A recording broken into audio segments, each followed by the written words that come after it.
Namaskar and good evening, everyone. My name is Manoj Gopal. Today, I am honored to be tasked with the dual roles as a moderator and a welcome party to this Clubhouse program, The Myth of Aryan Invasion, Pathrika's first pan-India program. As you all have seen and followed our schedule, the subject matter of today's discussion is Myth of Aryan Invasion. It's an open forum with Sri Rahul Yadav. I'll get to the introduction part of the invitees in a moment. So let's talk about the Aryan invasion theory. But before that, let's talk about history. History, particularly Indian history in modern times, is more or less like a Wikipedia page. Anybody, and when I say anybody, I mean those who belongs to a certain ecosystem, of course. Anybody can edit it. And this hypothetical Wikipedia page, that is Indian history, has so many contributors who, in my personal view, are actually political script writers who come in the guise of historians. The narration provided by them will be like, let's take a hypothetical situation. There are two historians, Mr. G and Miss T. So Mr. G will be quoting Mr. T's speech, Miss T's speech in his book, and B will be quoting A's book, which actually quoted her speech in the thesis. I hope I am making sense, but actually it doesn't. So to put it in front of you again, there are two historians. One will be quoting the other's speech, and the other will be quoting this book, back and forth. So there won't be, and the cornerstone of this narration will be nothing but a series of confirmation bias. Such distortion of history is primarily introduced to us through our education system. That is what I believe. And the historians in air quotes, of course, are ingrained into our memories as masters of this subject. But when we come out of our educational system into the real world, if you're observant enough, you cannot help but feel a glitch in the system. What we were taught seems to appear as a disruptor in the sense something that disrupts the continuity of our country's long and ancient history, with many claims without proper evidences and missing links. Today, on this program, we are discussing one such highly controversial theory, that is the theory of Aryan invasion of India. We were taught, repeatedly taught, and were led to believe that a race of Indo-European people invaded the Indian subcontinent and brought their Vedic religion with them to our land. But as I said earlier, this theory in many ways interrupts the smooth flow of our glorious history. Today, we at Pathrika are trying to examine the theory or the myth of Aryan invasion without any confirmation bias. To help us in that mission, joining us today is Sri Rahul Yadav, famously known as Stoic Sadhu. Sri Rahul Yadav is a software engineer by profession and a researcher of history by passion. An alumnus of IIT Delhi, Sri Yadav has worked with many multinational firms in the capacity of a software engineer and is currently based out of USA. As I said before, though he is a software engineer by profession, Sri Yadav is an ardent enthusiast of ancient history and scriptures. He has done extensive research in these subjects and has been kindly divulging his hard-earned findings through his YouTube channel Stoic Sadhu, that is STOIC SADHU. So I'm glad to welcome Sri Rahul Yadav to this Pathrika dais. Also joining us as our special invitee today is our very own TG Mohandas, a media person, an advocate, and a socio-political analyst. Our TG sir is joining us today as a guide and as an expert commentator. Welcome, TG sir. Now, to start the proceedings, I welcome Stoic Sadhu, Sri Rahul Yadav, to this Clubhouse dais and request him to accept the mic to debunk the myth of Aryan invasion. Sri Yadav, I request you to start the proceeding with a brief presentation of the subject matter. Then we will move on to the questions, first from the moderator panel and then from the audience, thus continuing this 2 hours program. Over to you, Sri Rahul. Thank you. Thank you, Manojji, for this kind introduction, and thank you to the Pathrika magazine for giving me an opportunity to speak about this controversial topic over here. So, what we discussed was about that we'll spend about 15 minutes in terms of discussing, giving the background with regards to the Aryan invasion theory. So there are so many details actually through which you can debunk it, and it can take hours and hours actually to debunk each and everything.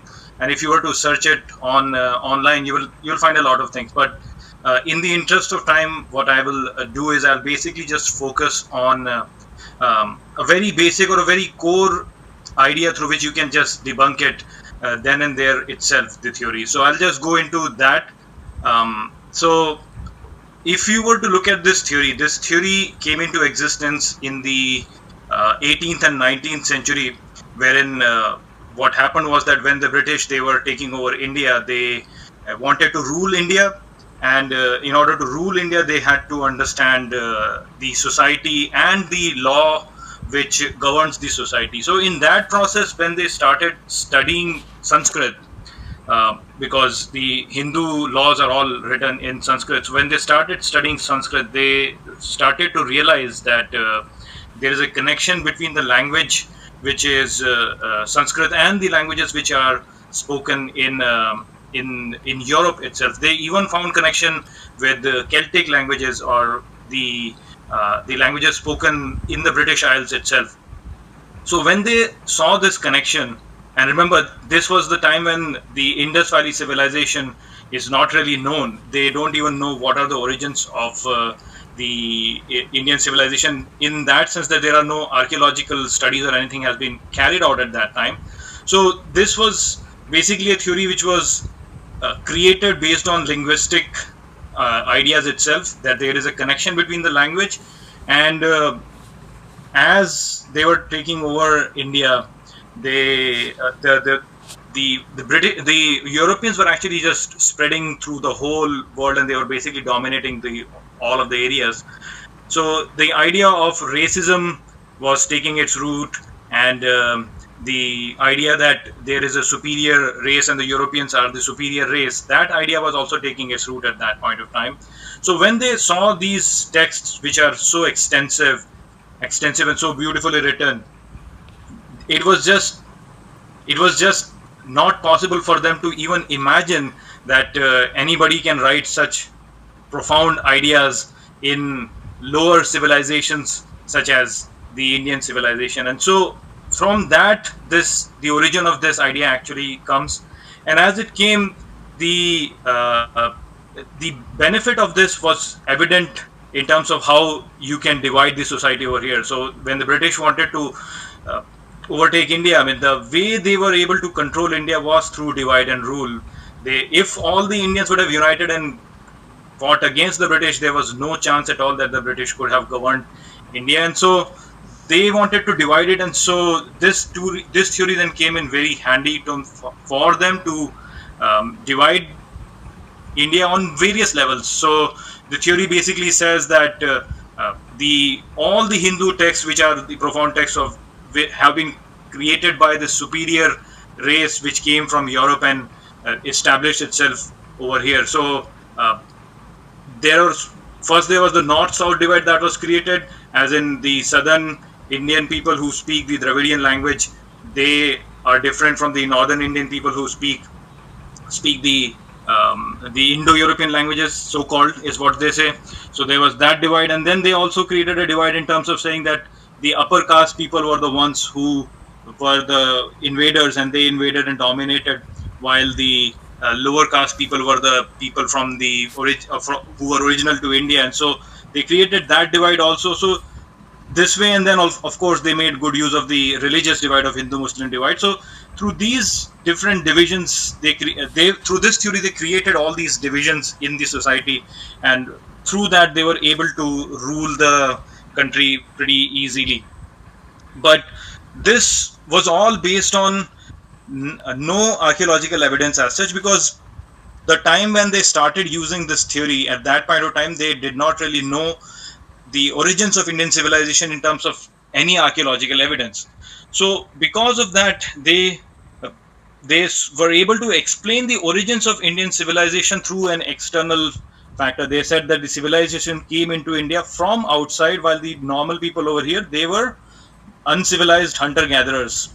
So this was a very useful theory in terms of creating that narrative, and in terms of infusing inferiority complex within the core of the Indian society by saying that you were not really civilized and some people from outside came and civilized you. So just as the British are now civilizing your nation, that is how it has happened earlier also. So whatever civilization you have, it's not inherent to you, it is coming from outside. So it also gave them this justification of being the rulers of India in itself. So overall, this was a very good theory for them to rule over India.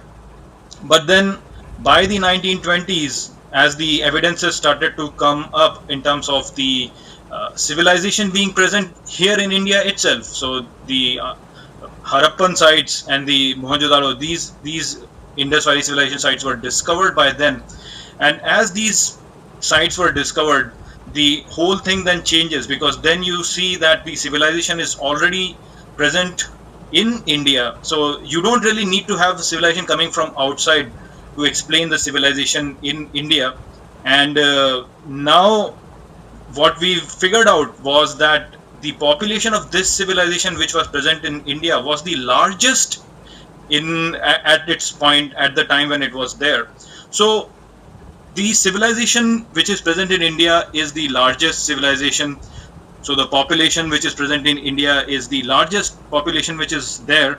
And now you say that somebody from outside came and killed everyone over here, or displaced the people over here, killed a lot of people, displaced them, and then established their own civilization, now becomes completely implausible. Because if somebody has to do that, then there has to be some proof of a wide-scale destruction of the civilization or a wide-scale slaughter of people over here. And you should see a discontinuity in the civilization itself, the kind of practices that are carried out in that civilization and the practices that are carried out now in India. You should see a discontinuity over there if that was what would have happened. But you don't see anything like that. You don't see any sort of mass graves being over there, or you don't see a cultural discontinuity wherein you say, okay, at that point of time the certain gods were worshipped and now different gods are worshipped, or at that point of time certain social practices were carried out which are not carried out now. You don't see any sort of discontinuity. You see the same sort of weight measures, same sort of gods being measured, same sorts of measurement systems being used, same sort of architecture being used as what was used in the Indus Valley civilization. So basically there is no cultural discontinuity. You don't see any mass murder anywhere, which in itself gives you an idea that in order to explain the Indian history, you don't really need anybody from outside to be coming in over here. Now, the other thing that was important to notice is that this theory is not really based on any of the textual evidence coming from India itself. If there was some sort of a invasion coming from outside, if the Aryans were coming from outside and doing these things, then you should see that mentioned in somewhere in the text, but you don't really see it anywhere in the Hindu literature, which again gives you the clear idea that there was no such invasion that had ever happened in India. The very important factor that is used by this theory is to divide the North and the South by saying the South Indians that the North Indians came and they displaced you over here. But the thing is, if the Indus Valley civilization in itself is the most populated civilization in the entire world, and now very few people come from somewhere else and they displace the whole population over here and disperse it completely and replaces the whole demographics, that is not going to happen. Genetically speaking also, that cannot really happen. If there is one population which is very big and a small external population comes and mixes into this big population, the genetics of that external population is just going to get lost in this big pool of population which is present over here. So that completely removes the whole idea that there has been any displacement that has happened over here. Moreover, if you look at the population density in North is higher than the population density in South, which again it shows that the population displacement that they talk about, that some very small few people came from outside and displaced this whole population in North, it just doesn't really seem plausible at all.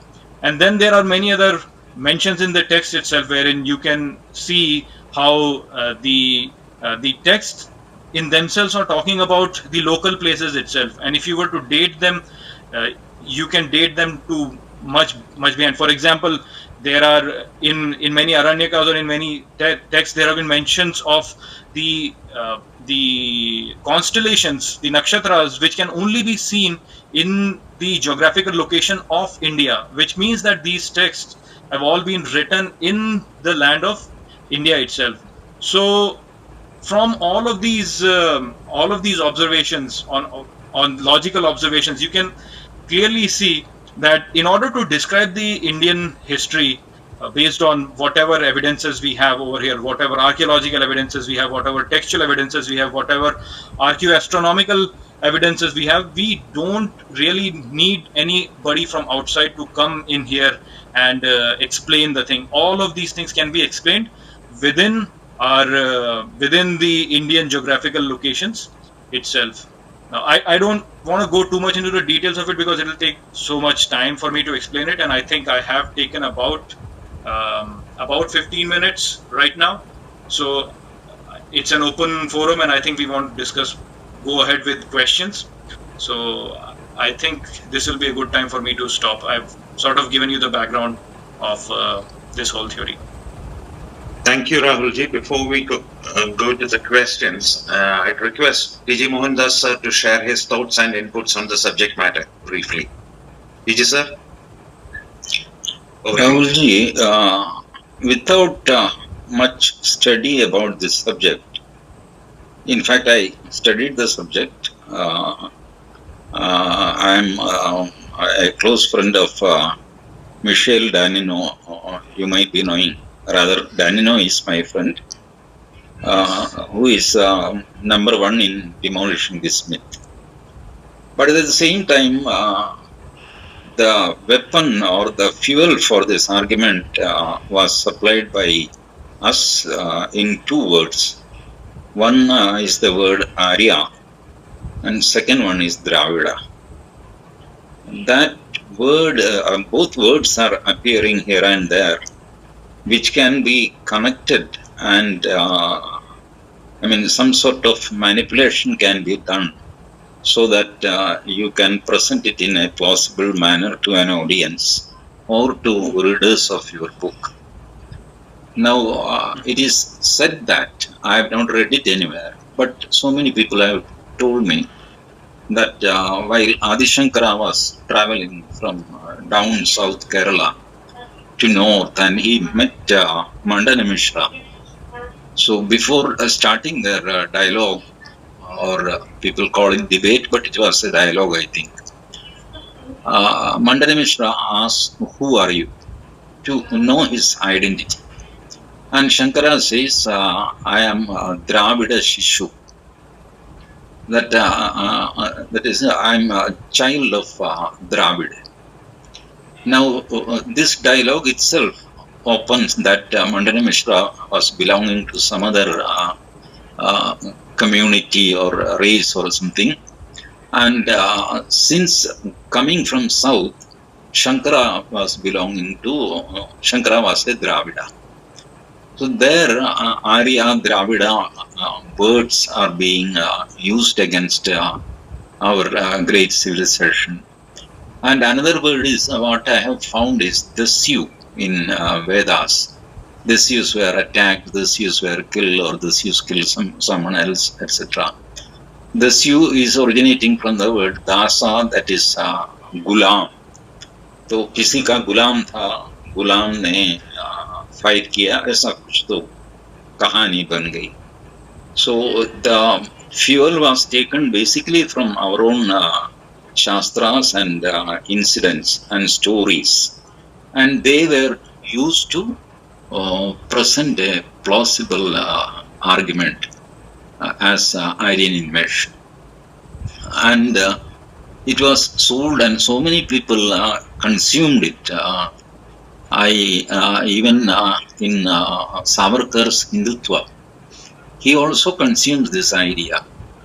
He says that when Rama fought and killed Ravana, that is how Aryavarta overtook or overpowered Dravida area, and Akhanda Bharat came into existence. And as if Savarkar is so excited by that idea, he uses all sorts of superlative words. So many people consume this idea. And two people who ridiculed this idea, one was Swami Vivekananda, and number two was Baba Sahib Ambedkar. Both were scholars, but both were not historians. So they were not, their arguments were not taken seriously, even within our country. Our country consumed it as if it is logical, and outwardly it was logical also. You can see many of my northern friends, if I go to Delhi, etc., they, at the first look, they identify me that I am from South. I don't know how do they do that. Even before opening my mouth, they can understand from my very look that I am from South. Ye kya ho raha hai? How they recognize me that I am from South. Of course, I look like a South Indian, but so is, I have been staying in Orissa. And I have seen people in Orissa, they are no different than Malayalis in Kerala in appearance. But फिर भी आप दिल्ली जाओ या उत्तर प्रदेश जाओ, Himachal Pradesh जाओ, they immediately recognize you that you are from South. तो इसके बाद में क्या हो गया, नहीं इसके पहले क्या हो गया कि people had a tendency to accept it as if it is a fact. Do you have you ever noticed this type of anthropological things which are going in favor of Aryan invasion theory? So first, with regards to the Arya and Dravid, if you were to really refer to it, Arya basically is the, I mean, if somebody is saying that Arya is North Indian and Dravidian is the South Indian, then that is not really the right way to look at it, because if you go to Sanskrit and understand the meaning of Arya, then Arya basically means a noble person. If you were to go to even Buddhist text, even in Buddhism, they say Chatvari Arya Satya, which is 4 noble truths. So Arya in itself means a person who is a noble person. It doesn't matter if he is he is a North Indian or he's a South Indian, or he is a European or an African. Doesn't matter. If a person is a noble person, then that person is an Arya. If you were to look at the word Dravid, if you go to Sanskrit back again, and in Sanskrit, if you were to refer to it, then Dravid basically means the southern India. That is what it means. So from the point of view of Sanskrit, if you were to see it, then a Dravid person can also be an Arya, because Arya is a person who is noble, while Dravid is a person who is Dravidian is a person who is belonging to South India. So when Shankaracharya, when he went up and he said, I am Dravid Putra, what he said is basically that I am the son of South India. It's basically just like if I were to go someplace and were to introduce myself, I will say I am the son of India. So it's basically just a geographical notation in terms of saying what Dravidian is. With regards to the Dasyu, when you said, sir, the Dasyu in itself means someone who is not an Arya, so he is a person who is not noble. That is the original idea behind the word Dasyu. And Dasyu can also be a person who is not very, who cannot really, who has not studied the scriptures. So that is what Dasyu is. When they talk about Aryan invasion and they say, oh, there was a fight happening between Aryans and Dasyus, one of the logic that can be used to counter this is basically that they say that, oh, Aryans were the martial race who came from the north, and they had these horses and swords and everything, while Dasyus were the original people who were living over here, and they fought. But if you look at the Rig Veda, where this war or this fight has been described, both the sides have same weapons. So Aryans also have horses, the Sioux also have horses. Aryans also have swords, the Sioux also have swords. So basically, it's not as if the two different kingdoms or two different races are really fighting with each other when they talk about Aryans and the Sioux fighting with each other.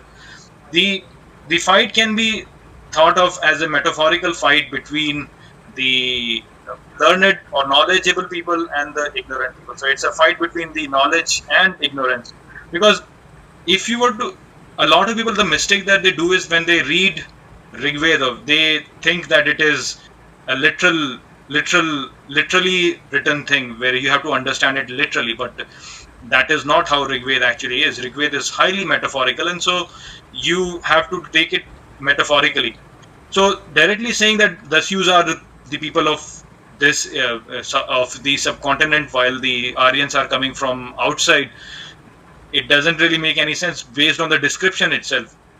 Now they also say that the Sioux are Anas. That's what they said. The locals are Anas. Basically, there is a word used, Anas, which is some people say that it is it's Anas means nas, which means not nosed, so flat nosed.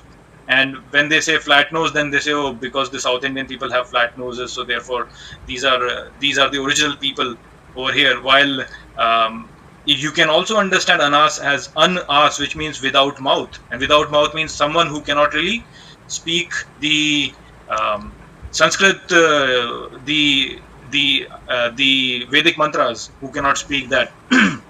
So you can always look at it like this. This idea of racism, basically, wherein you say, okay, I belong to a certain race, you belong to some other race, is a very European idea, which Rahulji, sorry to interrupt, you're breaking off. Is there a problem with your connection? Sorry? Rahulji, now I think you're a bit more clearer, but you are breaking off earlier. Please continue. Okay. Yeah, so this idea of I being of a certain race and you being of some other race is something which is which is present in it's a European idea. It's not an Indian idea. If you were to read Ramayana and Mahabharata, you don't see anything like that over there. I mean, if you look at Mahabharata in itself, the Arjun is traveling all over India and he's going to all different places. He goes to South India also, he goes to East India also, which is basically Nagaland and places like that. He goes over there also, and he has no problem at all in terms of our texts don't really say, oh, this is some this was this race and this was this race. So those kind of distinctions were never really there. Similarly, in Ramayana also, you don't really see any sort of distinction based on race, wherein you say, okay, I belong to this race and you belong to that race, and so we are different and things like that. So that distinction is only a European construct. It's not really Indian construct. We don't really see this as that. In our text, the major difference is in terms of whether you have the knowledge or you don't have the knowledge, whether you are learned or you don't, or you're not learned. So that is the distinction that is there in our text. So all the things should be looked like that in that reference, instead of looking at it from a geographical reference that, okay, Arya is North Indian and Dravidian is South Indian and things like that. So that is not how our tradition has looked at it. Now, you also talked about if you go to North India, then people can easily identify you. So to that, I will add that I, being a North Indian, I can also identify differences between, say a person who is from Bihar and a person who is from Rajasthan. I mean, statistically you can make a distinction between them. You can even make a distinction if I were to go to, say, Rajasthan. It's very easy for you to even make a distinction between, say, a Rajput and a Gujjar over there. So you can even look at that also. You can make a difference between, say, a Punjabi and a Sindhi. So there are all these genetic diversities in India, and we can go back to that also. That the theory is that the people came from Africa, and the first migration that happened from Africa. After that, where they settled was in India, and then from India, the migration has happened to different places. So because that has happened, the geographical location of India is one place where humans have been living for a very, very long time. And when a certain place has been inhabited by humans for a long time, you will see a huge diversity in the people living over there. And so that diversity is what reflects over here in India also, wherein you can see all different sort of facial features, and you can see all other varieties. Also, you can see language variation, you can see cultural variation, and things like that. So what we do is we try to compare India to, say, Europe, and we say, okay, let's focus on just one country of Europe and say, okay, let's say Germany. So Germany is all one type of people who are living over there, and so we should compare India to just Germany itself. But that will not be the right way to compare it. What we should do actually is to compare India with the whole Europe, and if you were to do that, then you will start to see those kind of changes in Europe also. I have been to Europe, and if you were to go to Europe, people over there can easily identify, okay, this guy is a Polish guy, this guy is an Italian guy, this guy is a Spanish guy. They can realize that. So if you were to look at the whole population of Europe and the diversity, geographical location and diversity over there, then those kind of things will happen over there. But if you were to look at Europe in itself, the cultural fabric is still the same. They still have a bond in terms of the entire Western civilization through which they look at it. Their script and their language, they sort of blend in to have a common fabric together in it. And Europe has not been inhabited for that long period of time as India is. So there is definitely, in India, there is a lot of variability there. And of course, we can say we have two major language families, which is the northern languages and the southern languages. And since the civilization in India is so old, it is Indus Valley civilization goes at least to 3000 BC. It is quite natural that in Indus Valley civilization, both the languages were spoken. Why should we believe that those languages were not spoken? Maybe at that point of time, since the humanity had not really spread to a larger extent, it is very possible that two types of language families were present in India at that point of time. Even now, you can see so many different countries which have 2 or 3 different kind of language families. So the outlook has to change when people look at it from, if they are not able to get out of that Western outlook towards it, then they will always have trouble in this regard. But if you were to really understand the Indian outlook, and that is the problem, that the Indian outlook or Indian story has not been told enough so that people can look at things from the Indian point of view. Indian history should be looked at from Indian point of view, not from Western point of view. If you were to look at it like that, then things will start to make sense. So that is how I would like to supplement something before we go to Manoj for his set of questions. I consulted 2 or 3 Sanskrit Pandits. They said the word Dravid doesn't even mean South India. They said it's a place of convergence of 3 seas, that is Bay of Bengal, Arabian Sea and Indian Ocean. It happened to be South India, so you can say that it is South India. But the word Dravid doesn't mean South India. It has no connotation about North or South. It merely says that generally the area where these 3 oceans are converging. So therefore, Shankaracharya used it as a place so that Mandana Mishra will certainly understand that he is from this area. So there is no north-south divide. It is only the area where 3 oceans are converging. Have you ever heard this explanation, or you would like to add something on that? I've never heard of it. I didn't know that it is like that. So it's interesting that. But I mean, I'm excited to know more about it. Yes.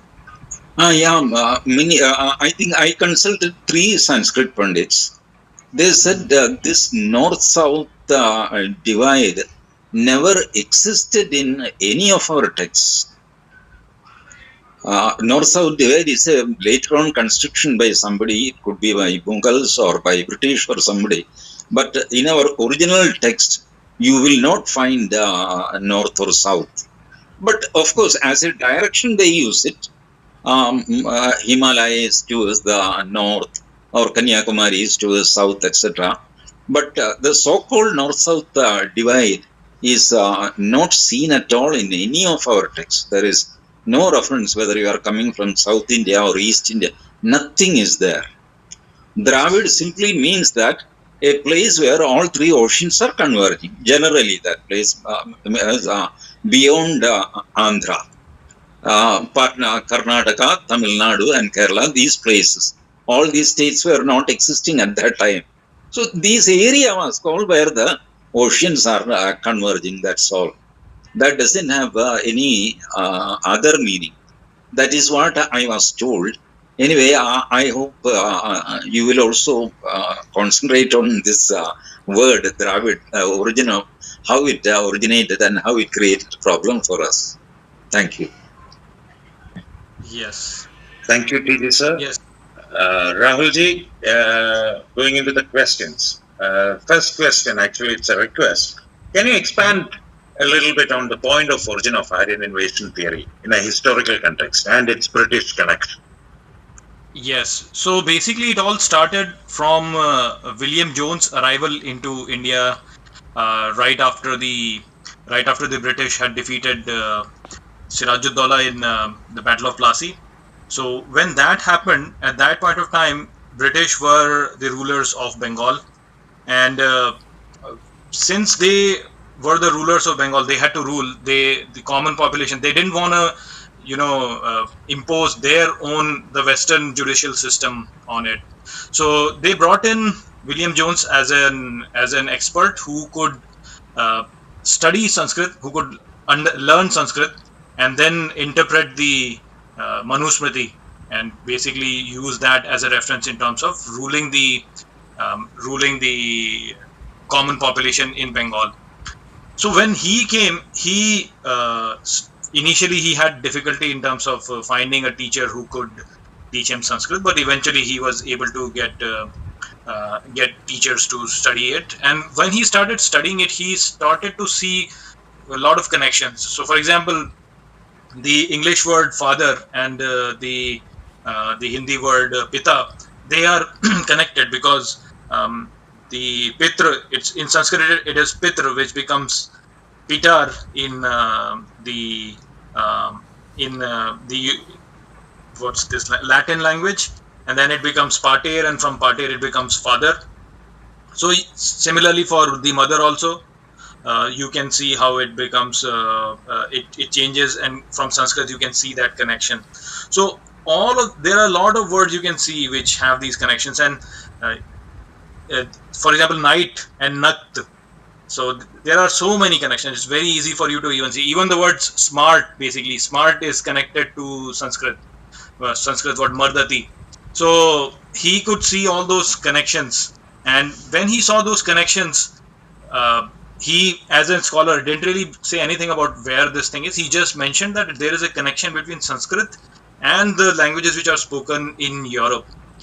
So some sort of a explanation was needed that how is it possible that the same kind of languages are spoken over such a long geographical distance.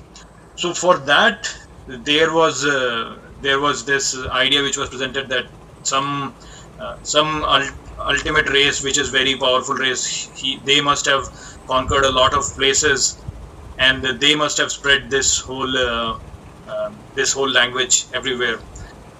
But who are these peoples was the main question. Who are the people who actually took this language and then spread it in all these geographical locations?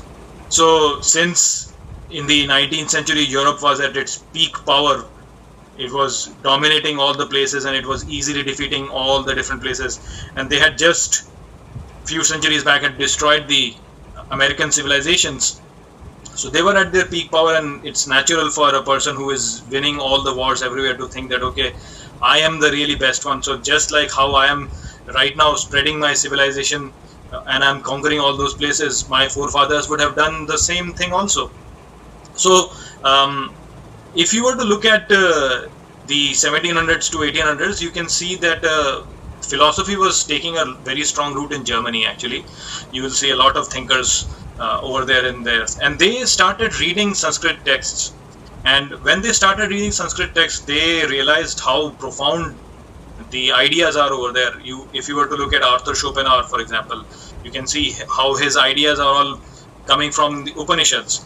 And if you were to look at there are so many, even Hegel's studies, even Hegel's theory, if you look at it, it's highly inspired from the Indian way of thinking. So there are very deep ideas which are present over there, and they looked at those ideas and they said, wow, these ideas are so profound. In fact, in those point of time, the Christianity was really getting defeated. So if you were to look at studies of Voltaire was very impressed by the Indian way of thinking, and he even had so much respect for India. He said that the most wise or the origin of civilization should have happened in India, because the level of thinking that you see over there is so profound. So a lot of people used the Hindu text to come out of the clutches of Christianity also. But the thing is that there are commercial interests over here also, right? I mean, the scholars can do whatever they want, they can say whatever they want, but there are people who are seeking power and who are seeking money, and they see opportunity over there in terms of how to really increase your own influence. So that is how they made use of it. And the thing is that it's 1700s to 1800s is the time period wherein India was looted pretty badly. So while India was very prosperous in the late 1700s, by the time it is 1850s or 1860s, you can see that India now is completely ruled by the Europeans, and India has become very poor. And the thing is that as you become poor, no matter how good you are, the contempt for you rises in a common person. A scholar might think differently, but the common person, there will be a rise in contempt for you. And so they started to look at the Indian civilization as this decadent, backward civilization. And so the idea came into their mind that, okay, how is it possible that such deep texts have been written by such a decadent civilization? So that's how this idea basically sort of started to gain validity in Europe, that there must be this race which must have gone to India and they should have provided these deep texts over there, because we Europeans are the advanced people, these Indians are all uncivilized or partially civilized people, so how can they be the writers of such texts? And then of course in Europe the racism idea was coming in there was the racial purity idea was over there, and so because of that they also used this as a tool wherein they said, look, in India how the pure race went in there and then it became so decadent because of the racial mixture over there. That should not really happen in us. And so in Germany they used the racial purity idea, and the racial purity idea took hold of it. And of course, as we discussed earlier, that the British also used it for their own political purpose, wherein they used it to divide India into many different sections. So, and all of this is happening without any reference to the Indian historical accounts or the Indian archaeological places over here. So this was all in air at that point of time. It's only in the 1920s that R.D. Banerjee then proved that the Indian civilization actually is much older than what you think. At that point of time, they used to think that Indian civilization only goes back to the era of Buddha. So 600, 700 BC is what they say. Before that, they say, okay, by 1500 BC, the Aryans actually came and they brought civilization over there. So there was no proof of any physical hard proof of civilization existing in India before 1500 BC. After the 1920s, when the Indus Valley civilization sites were discovered, that's when they were able to move the date of Indian history back to 3000 BC. So as T.G. Mohan sir said that, a lot of people absorbed this idea of even Savarkar or even Bal Gangadhar Tilak, they actually accepted this idea. That was because they were looking at that point of time, Indus Valley civilization was not discovered. So there was no hard proof as such to say that the civilization existed in India before 1500 BC. So that's why they took it like that. But after that discovery happened, then slowly, now you can go and physically look at. May I interrupt you in between? Yes, sure. One more thing happened in between, that according to Bible or biblical belief, the world came into existence on 4004 BC or so. Therefore, no country can have a history dating beyond that. This was also troubling Europeans while writing Indian history. Indian history goes back to not only 4000, even 40,000 BC. But Yes. for them, Bible was the guide. Everything, even science, history, everything was subjected to biblical faith. That is how Galileo suffered and so many people suffered. So Bible cannot be violated. So no civilization can start beyond 4004 BC. This was also a problem which was troubling them. So they have to somehow bring it after 4000 BC. This was a pressure which was applied on them by the then church. Yes, indeed.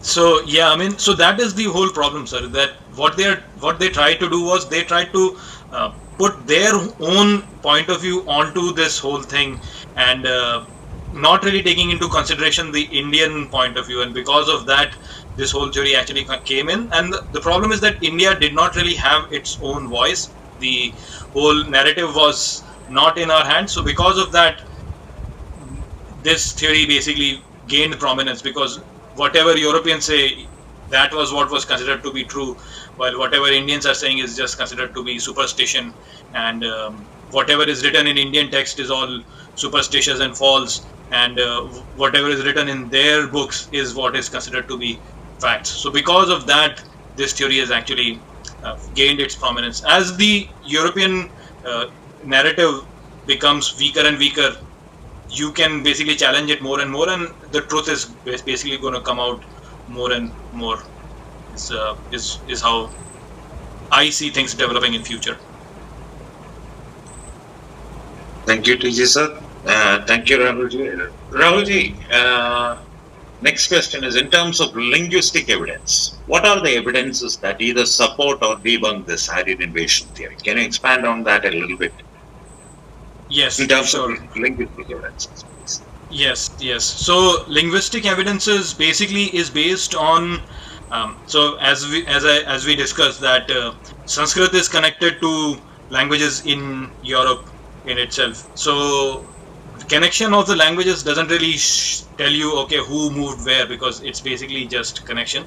But the idea that is used by the scholars in terms of saying that it happened from west to east is that the variation of languages is more in Europe than what it is in India, is what they say. So basically what they say is that all these languages which are spoken in the Indo-European area, you can take it back to one master language, which is the Proto-Indo-European language. Now there is no proof at all of this Proto-Indo-European language as such. No clay tablet has been found for this, no text has been found for this, nothing has been found for it, but it's basically just created by linguists based on all the different languages right now. So they say that there was a Proto-Indo-European language which was spoken in the Western Siberian area, which is southern Russian area, and from there this language actually spread into various different areas. And they say that this language broke into two different branches, which were the Saturn branch and the Cantum branch. And the Saturn branch, I think, moved towards they say that the Satem branch moved towards east and then came to India, while the Satem and Cantem branches both can be found in Europe. So they say because Satem and Cantem branches can both be found in Europe, therefore it should be that the origin of this language should have happened in Europe and not in India. That is what their premise. That is what their premise is. Now, the problem with this is that now with the recent discoveries, they have found the Cantam languages in India itself. So in India, in Uttarakhand, there is a language which they have found, which is Bangani, and that language basically is it's a Cantam language. So in India itself, you can find Satem and Cantam languages also. Then there is another extinct language that has been found in North Tibet, which is the Tokharian language, and that language also is a Cantam language. So their whole theory that okay, you can find Satem and Cantam both in Europe, so the origin of the language should be there, is now broken down, because you can find those in India and in the eastern part also. So the whole point of this linguistic evidence actually doesn't really stand much ground right now. It is based on the tree model of language, wherein there is one language and then it breaks down into two, then that language breaks down into further. So that is the whole theory that they are talking about, and they say that this is how the language is propagated. But actually, you can put question to this theory in itself. The best example for this is Urdu language itself. You can see Urdu language is a language which has a lot of vocabulary borrowed from Persian, and it has used its grammatical structure from Sanskrit. So it's a language which you can say is a combination of two languages. So it's basically the Sanskrit language and then the Persian language. You combine those two together, and that is what the Urdu is. So if you were to say 10,000 years down the line, somebody wanted to find a connection between Urdu, Persian, and Sanskrit or Hindi, they will just get confused. You cannot really use the tree model over there. So the languages also have. It's not basically a tree sort of a system. It's more like a mesh, wherein two languages can come together also. One language can break and then two languages can come together also. So that is why the whole linguistic idea of this theory is not really valid in that sense. Also, you can see that इसमें भी देखिए इसमें भी एक बायस काम करता है. Nothing original can happen in India. Everything has to come from outside. This is the basic proposition. अब क्या हो गया? There is one word in English, pedal, and in Sanskrit, padam. Padam means foot. Now they say padam was taken from pedal. Why can't it be the other way around? They took pedal, they made the word pedal from padam. That can also happen. And it happened so recently in 1995. The Hindu reported a news saying that a small statue of Mahavishnu was found in Russia while excavating for some purpose. They found a statue of Mahavishnu.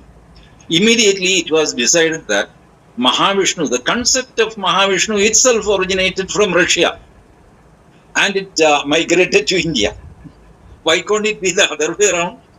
The concept originated here, the statue originated here, and our ancestors traveled to Russia and they installed the statue there. That can also happen. But it is generally agreed that no, that will not happen. Our people will not travel. Our people were ignorant. सब कुछ copy किया है. Either you have copied from Europe or copied from Russia or copied from Africa or copied from somewhere else. You cannot be original. ये जो equation जो है, this is to be demolished, I think. Thank you. Yeah. Yes, sir. Basically, the thing is that because so for last few centuries, we saw that Indians were not really traveling abroad. They were basically just staying in India. So they are just superimposing it over a long period of time, and they are saying that Indians were always like this. Well, that is not really the case. If you were to go further back, before in the first millennium or even before that, you can see that Indians were very much there. I mean, even during the time of during the time of 800 or 900 AD, you can see how in Persia the minister of the king over there was a Brahmin over there. So this whole idea that Indians never really traveled abroad, they always took the ideas from outside. It's basically like saying the Indian civilization was like this static civilization since eternity, and all the things have basically come from outside. Indians were never industrious. While if you were to look at Indus Valley civilization, you see the complete opposite. You see them traveling all the different places and doing trade over there. If you look at the Mauryan times, you can see how Buddhism was spread all over all over Asia, and they even went to the Roman civilization over there. So even at that point of time, we can see how people were traveling all those different places. You can see in Southeast Asia, you can see so many Indian artifacts over there. And as you mentioned, sir, in Russia they found those artifacts. So of course the Indians used to travel over there. So they just basically want to put you down and tell you a certain narrative, but how long can it stand? I mean, if the whole point is that you have to take our own literature very seriously. If we were to take our own narrative and our own literature seriously, then we will never really fall for these people. So that is how I will put it, sir. Thank you, DG sir. Thank you, Rahulji. Rahulji, since we are talking about the evidences, are there any cultural evidences that again support or debunk the Aryan invasion theory? Yes, there are a lot of such evidences actually that debunk it. So a lot of people, they say that the Aryans came to India and then they demolished the local culture and they established their own Vedic culture and whatever they say. Now, if you were to look at the Vedic culture in itself, you will see a lot of things which are related to Vedic culture present in Indus Valley civilization itself. So, for example, when we look at the Shulbashudra actually describes how to measure form different kinds of the Vedic altars, fire altars, and they describe the geometry of how to build those Vedic altars, and they also describe how to use bricks to build those altars. So bricks are playing a very important role in all the Vedic altars that we see. Now, if you were to look at the Indus Valley civilization, you can see how they had mastered the use of bricks. While if you were to go to, say, Russia and say, okay, do I see bricks over there? You don't really see bricks over there. All you see is basically wooden things. So this clearly shows that the Indus Valley civilization in itself had these Vedic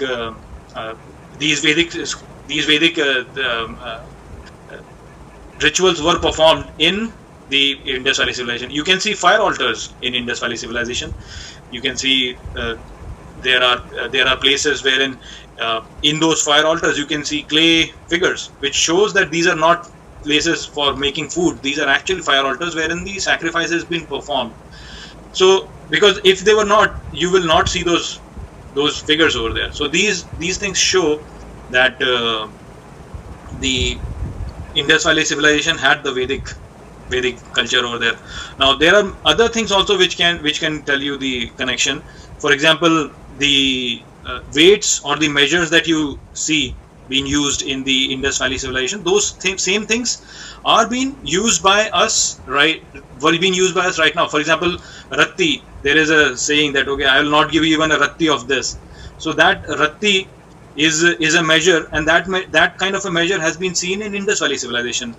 Then there is these gaz. They say do gaz zameen, basically. So this is do gaz, whatever that distance they say. Those kind of distances you can see in scales found from the Indus Valley civilization. So there are those measurement things that you can clearly see over there.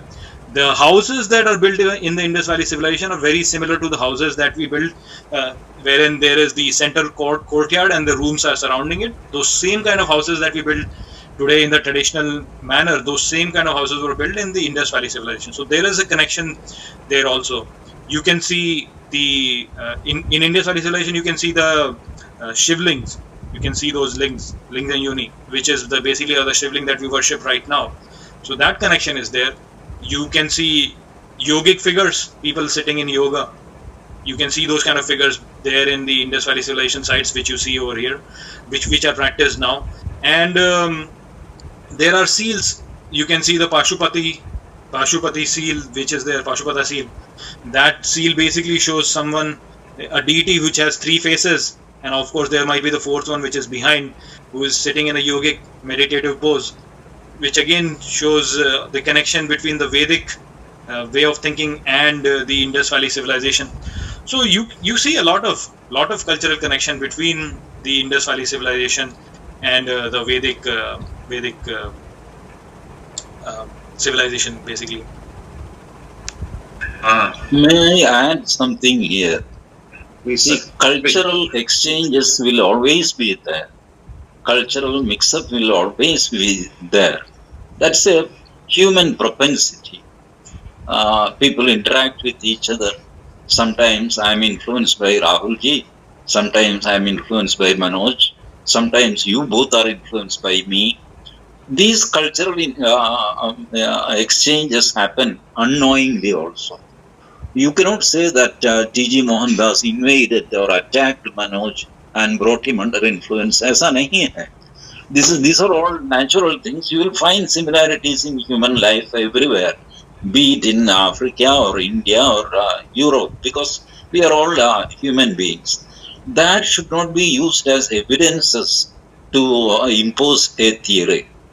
What is surprising in India is, say around 20, even 25 years back, these leftist historians who were propagandists of Aryan invasion theory, they themselves admitted, including Romila Thapar and Irfan Habib, etc., all this gang, they admitted that there was no Aryan invasion. It was small groups which migrated from somewhere from Europe and they came to India. There was no fight as such, or nobody conquered someone else, etc. They agreed to this theoretically, but still our textbooks are full of Aryan invasion theory. And if you try to change it, this very same Romila Thapar and Irfan Habib will start their alag. This is a surprising thing which I have noticed, and not only recently, this is happening for the past at least 25 years. I have been attending seminar on this Aryan invasion theory, where all these type of leftist propagandists were there. They initially, at the start of the debate, they conceived that, Mohandas ji, we agree that there was no invasion as such. It was only migration. So I asked them, bhai, to utna to change karo textbook mein. There was no invasion, it was only migration. Agreed. Utna to theek karo. वो भी नहीं करते हैं, आज भी नहीं किया है. Even today, the story is being told that Aryans came, they invaded Dravidians भागे और वो साउथ इंडिया में आ गए, इसलिए वो काले हैं, फ्लैट नोज है, ये है. All this type of nonsense is being imparted in the name of education. Yeah, this is so unfortunate, because there is absolutely no evidence anywhere of any sort of large scale murder or anything like that. So I mean, it definitely has to do with politics rather than the truth. I think in the NCERT books right now, when I was reading them, there is the ambiguity in terms of saying that Aryan invasion is not there, but Aryan migration is there. But I can understand that maybe in some parts of India, they are not really. There might be some consequences for not changing it, and maybe that's why they are not taking this forward. But in general, my personal experience is that people are getting more and more aware of this thing, that Aryan invasion is a falsehood.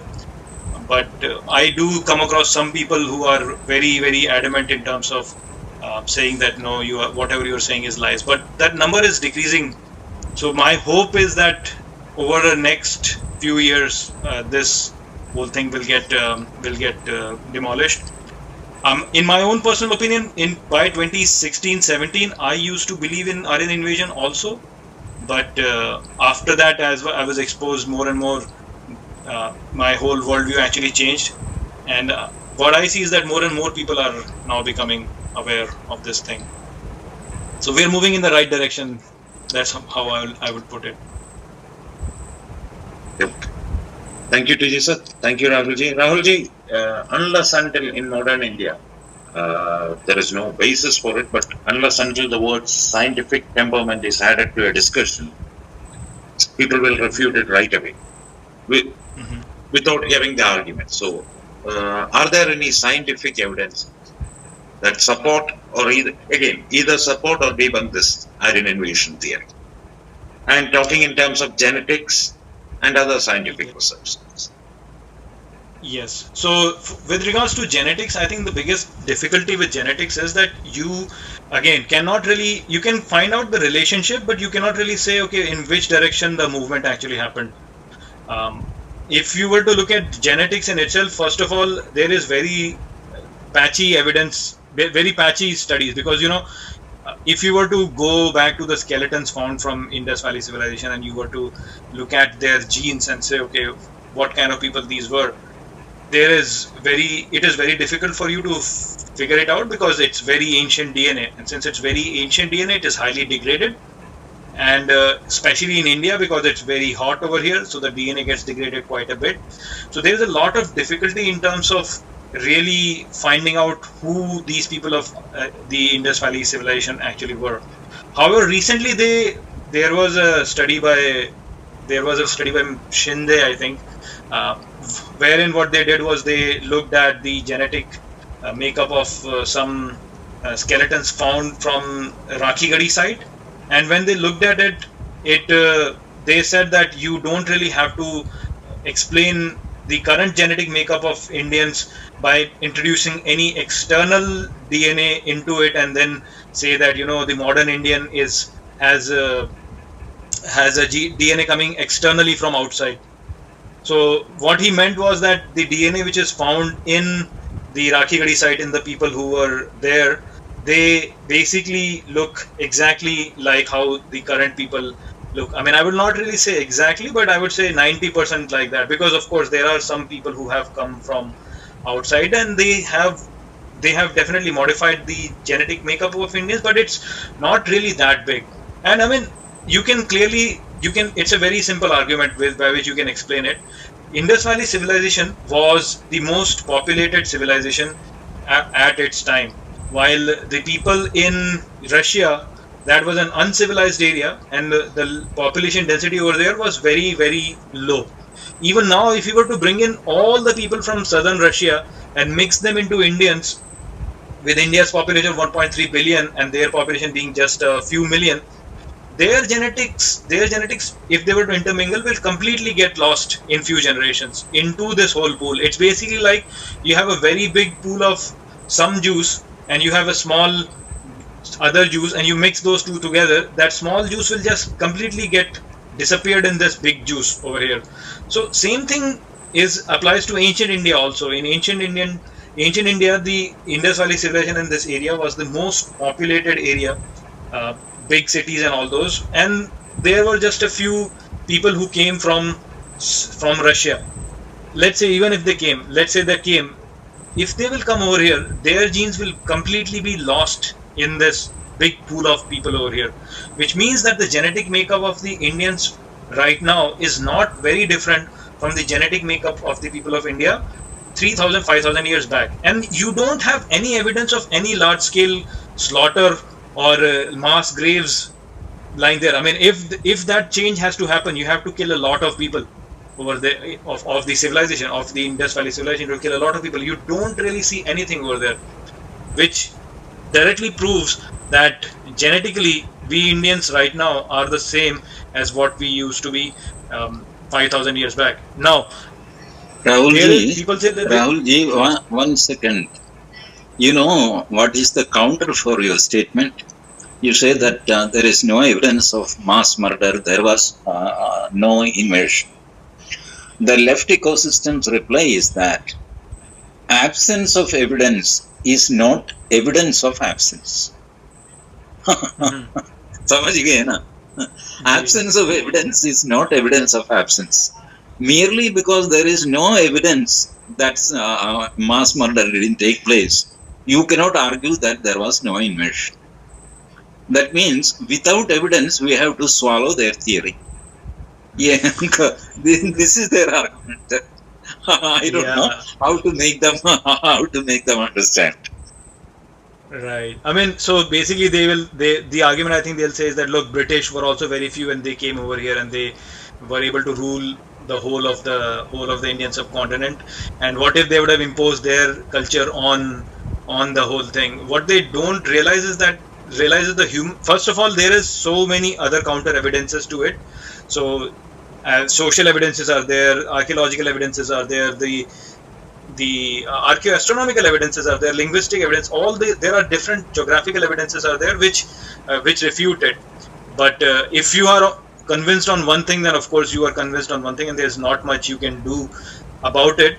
But I mean, you have to look at it from a very comprehensive level, right? Not just genetics, not just astronomy, not just archaeology. You have to look at all the things together and then say, okay, the highest probability is this. Of course, you can never really say 100%, but you can say highest probability is this.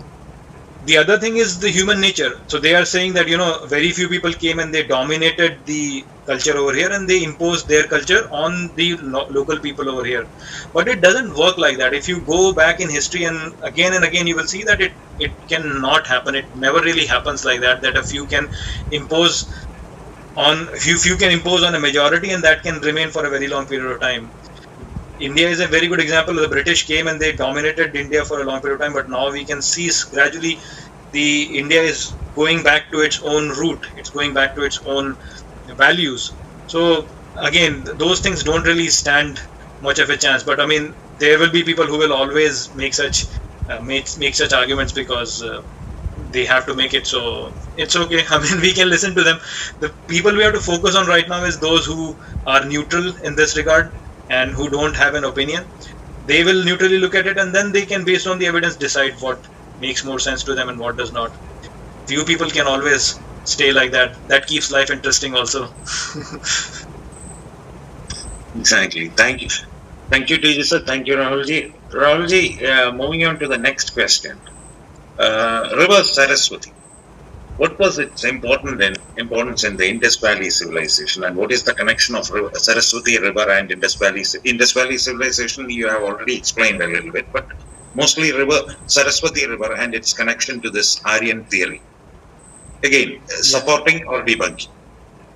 Yes. So that's a very important factor to be kept in mind in terms of understanding this whole thing. So Saraswati River is a very important river. It is the river which is most mentioned in Rig Veda, and it is revered quite a bit. So from that you can understand that this river was the most important river in Vedic times, and it was considered to be the most divine, the most important river. Now in the modern times, we don't see any sort of a river with the name of Saraswati which is that important. All the rivers which are important are of different name. So the question always arises that, okay, in the Rig Veda, the Vedic people are talking about Saraswati River. So where is this river located? Because we don't see it right now. Now in that regards, you can refer to a sukt or a hymn in Rig Veda, which is the Nadi Stuti Sukt. And if you look at that Nadi Stuti Sukt, there what they have done is they have spoken of the rivers in their order going from east to west. And they start from Ganga, so they say, O Ganga, Yamuna, Saraswati, Shutudri, Vitasta. So they Vitasta is, I think, later. Before that there is Ravi. So yeah, so Shushoma and then Vitasta. So they talk about these rivers in an order. So from that you get an idea of the geographical location of Saraswati River at the time when the Vedas were composed. So it says first is Ganga, then is Yamuna. So to the west of Ganga is Yamuna. So of course then there is Yamuna. Then they talk about Saraswati, about which we don't know, we don't see any river. Then they talk about Shutudri, which is Satluj. Then they talk about Shushoma, which is Iravati or Ravi. So from that you can locate the geographical location of Saraswati River, and you can say, okay, since he is going from east to west, so and Saraswati is written between Yamuna and Satluj, so Saraswati River should be flowing between Yamuna and Satluj. But right now there is no river which flows over there, so which tells us that this is a river which dried up, and if it has dried up, then there should be some riverbed somewhere which should give you an idea, okay, this is what Saraswati River is. So the riverbed that you see is Gagar Hakra River. Gagar Hakra River is a seasonal river which only flows during monsoon time, but it has a very large bed of it, and so this river is the river which they are talking about, is the Saraswati River. Highest probability is of this river which is there, because it lies between Yamuna and Satluj, and it has a very large riverbed, which shows that it once upon a time must have been a huge and humongous river. So this must be the Saraswati River, is what you can imagine. Now what you see is that if you were to look at this riverbed, you can track it basically based on satellite images, and also by your own looking at the water levels in the ground underneath, because if there was a river flowing, then the water level should be high in the bed. So if you were to look at the flow of this Gagar Hakra River, you will see that there are a lot of Indus Valley civilization sites which are located on the banks of this river. So which shows that this river played a very important role in the Indus Valley civilization, because many of the sites are located along this bed. So if this is the Saraswati River, and the Indus Valley civilization sites are located over here, then based on dating the Indus Valley sites, you can figure out when this river actually dried up. So when you do that, you notice that this river actually started drying up in 2600 BC, because there is a portion in the Indus Valley civilization wherein you will not see any sites around the bed of this river. So which shows that the urban phase of an Indus Valley civilization, which basically starts from 2600 BC, Arjun, by the time we reach the urban phase, this portion had dried up. So this portion has dried up, which means that this river was not at its full flow even in 2600 BC. And if you look at the Rig Veda, there this river has been praised as the best river. It is the river which is the biggest and the best river. So which means that the Nadi Stuti Suk, when it was, or the Vedas when they were composed before 2600 BC, because they talk about this river to be the best river, while by 2600 BC this river has dried up. It's starting to dry up. Now in Mahabharata also they say that the Saraswati River, it started flowing from the Himalayas, and then it dried up in Vinashana. They say it started drying up in Vinashana, and Vinashana is basically in the Thar desert, that area, which shows that Mahabharata actually was a time period. It happened in a time period when the river was drying up. That's what they talk about. So based on that, you can then figure out that this river must have been in its full flow way before 2600 BC. I mean, even at least you have to add 400 years, and actually even more, to really say that this river was at its full flow, which tells us that the Vedas must have been composed long before what the people actually say. Because what people say is that Vedas were composed by the Aryans, and Aryans invaded India in 1500 BC is what they say. So if the Aryans invaded India in 1500 BC and then they composed the Rig Veda, then they will not worship this river, because this river has dried up 2600 BC. In 2600 BC, this river is drying up. So how can they be worshipping this river, which is basically a dried up bed, in 1500 BC? How could they be worshipping it? So this completely smashes the whole Aryan invasion idea that, oh, Aryan invaded in 1500 BC, because if they invaded in 1500 BC, they will not worship a dried up riverbed as the best river. So from that you can conclude that the Vedas were not really composed in 1500 BC. The Aryans did not really invade in 1500 BC. The Vedas were composed long back, and this whole tradition has been going on. And they say that the Vedas are composed on the bank of the Upanishads and all those. There are mentioned that they have on the bank of river Saraswati is where they have composed it. So based on that also, you can see that the Indus Valley civilization is having those Vedic ideas over there. And it is generally thought that there are two different branches of Hinduism that were practiced. There was one which is the Shaiva way of thinking. That was what was the Harappan and Mohenjo-daro area was. There you can see those Shaiva traditions quite a bit. And then there was this Vedic way of thinking, which you can see on the Saraswati River side. And Saraswati is basically the eastern side of the Indus Valley civilization.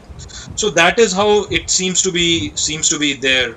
You don't really need any of the invasion or anything to really explain all the composition of our scriptures in that way. I mean, the scriptures, if you were to look at it, more and more it seems that they were composed in Indian subcontinent long time back, before they are basically saying it to be the case. So that is the Saraswati River connection with regards to Aryan invasion. Thank you, Rahulji. Rahulji, coming into a little bit more modern era, how did this Aryan race theory get connected to Hitler and Nazi Germany? Yeah, so that is. Sorry? Yeah. No. Go ahead, Rahulji. Yeah, so it's very, very unfortunate that is how this was done. So I think there was some in Germany because there was this idea of Ubermensch and all those which were basically. Rahulji, sorry to interrupt you. Which was broke off in between. Rahulji, sorry to interrupt you. Broke off in between and you were inaudible completely. Can you come again, please? Can you hear me now? Rahulji? Yeah, sure. Clear. You can Go ahead. Sorry. So your voice is a little bit faint. Yeah, now it is clear. Go ahead, Rahulji. It's clear? Okay. So So basically, in Germany there has been this idea going on, which was the Ubermensch idea. It was proposed by Friedrich Nietzsche, and it's basically about how a superior person is going to be. And while the idea is very, very good in terms of how Indian tradition has looked at it, because in Indian tradition, if you were to read Bhagavad Gita, if you were to read our text, the super person or the uber person is the one who has realized himself who he is. He is self-realized. So that is a super person. But if you were to look at it from the Western perspective, there the whole idea actually is about personal glory, and they took it in that point of view. Knowledge is knowledge, word is word. It depends on you how you interpret that thing. And since they did not have much respect for the way Indian tradition looks at it, they did not have the respect of how Indian sadhus look at it. They always used to think that these are lowly people who are not really of inferior race. So they didn't really pay attention too much to how Indians talk about these teachings. They took it in their own self, and they said, okay, this Ubermensch is a person who is superior, racially superior to the others. So that is how they started connecting these Aryans to these people who are racially superior, who are more intelligent, who are more strong, who have better intellectual capacity in that sense. And since science and all was developing in the European countries itself, therefore they used to think, oh, these people should be us. These people should be us. They were rich also. India had become very poor by that time, so people were looking very weak. So that's why they started to think that these people, Aryan people, are the strong or superior race people. Now in Europe at that point of time, the major powers were the British power and the Russian power was there, and Germany was at that point of time trying to struggle and establish their own nationalism. So whenever you want to create nationalism, you have to create a sense of pride within your population, and this sense of pride can only be created when you go back in history and say, look, your forefathers did so great things. Now, for Germany, they did not really have anything like that to really fall back on. I mean, the Italians can go back to the Romans, the Greeks can go back to the Greeks, and the British were already established. The Russians can go back to the Orthodoxy. So they all can go back to something. But the Germans, they could not really go back to anything. There was no historical thing on which they could build vigor in the population of Germany to really put them with nationalism.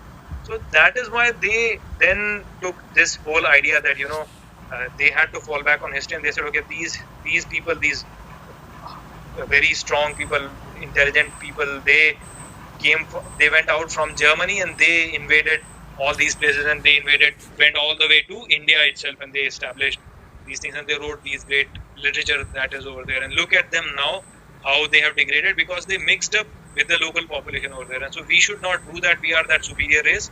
We should not mix up with other races like those people in India. They did it. So that is how it all got linked with the Nazi Germany, and how they used this as a nationalistic tool to further their propaganda of the German superiority, so that the people are filled with confidence and then they can go ahead and conquer the whole world. So that is the whole relationship between the Aryan invasion and between the Aryan and the Nazi thing. If you were to go back to Aryan itself, nowadays when they talk about Buddhism, they never talk about Arya over there. While Buddha has used Arya a lot of times in his text, his whole thing is Chatvari Arya Satya, which means 4 noble truths. So even Buddhism, they were using this idea of Arya. But nowadays, when you will go and people will talk about Buddhism, they will never talk about this Chatvari Arya Satya. They will never say that. They will never say this is 4 Arya truths, because the whole word has been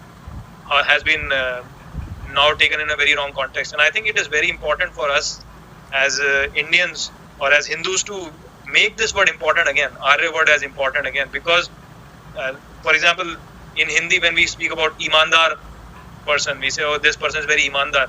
Why don't we use the word Arya? Why don't we say he is Arya? Because it means the same thing, a noble person. So we don't use that word, but if we were to start using it, then people will understand the importance of this thing. Because knowledge is what is important. We should be giving respect based on knowledge, and that is what our civilization has always done. It all got misinterpreted and now degraded.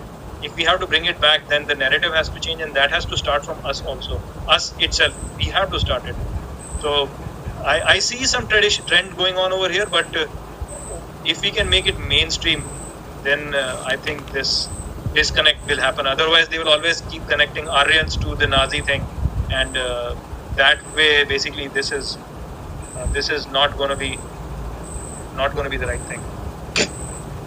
Thank you, Rahulji. Rahulji, your voice was clear but a little bit faint. Are you using a headphone? If you are, may I suggest removing that and talking directly to your phone in Clubhouse? That sounds much clearer.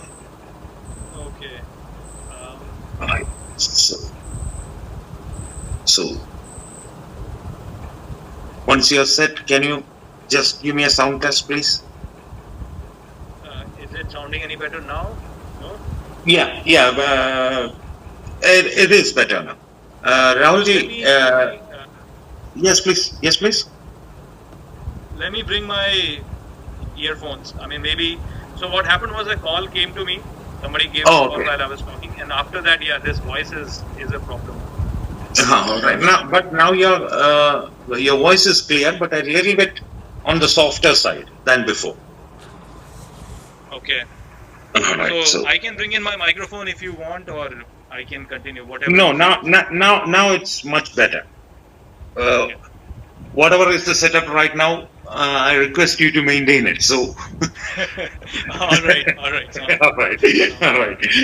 So Rahulji, the next thing, next one is not actually a full question, a comment and a question. Talking about the word Arya. Even in Ramayana, even Ravana was addressed by Mandodari as Arya. Vali was addressed by Tara as Arya. But Kaikeyi was addressed as an Arya. Right? Am I making sense? So. Yes. So would you care to expand a little bit on that? area? Yes. So basically, the thing is that there is this tendency, human tendency, that we want to put it only in black and white. We want to say, okay, everything is absolute. We want to put everything black and white, and we say, okay, this is good and this is bad. While the thing is that in real life, what happens is that it's very contextual.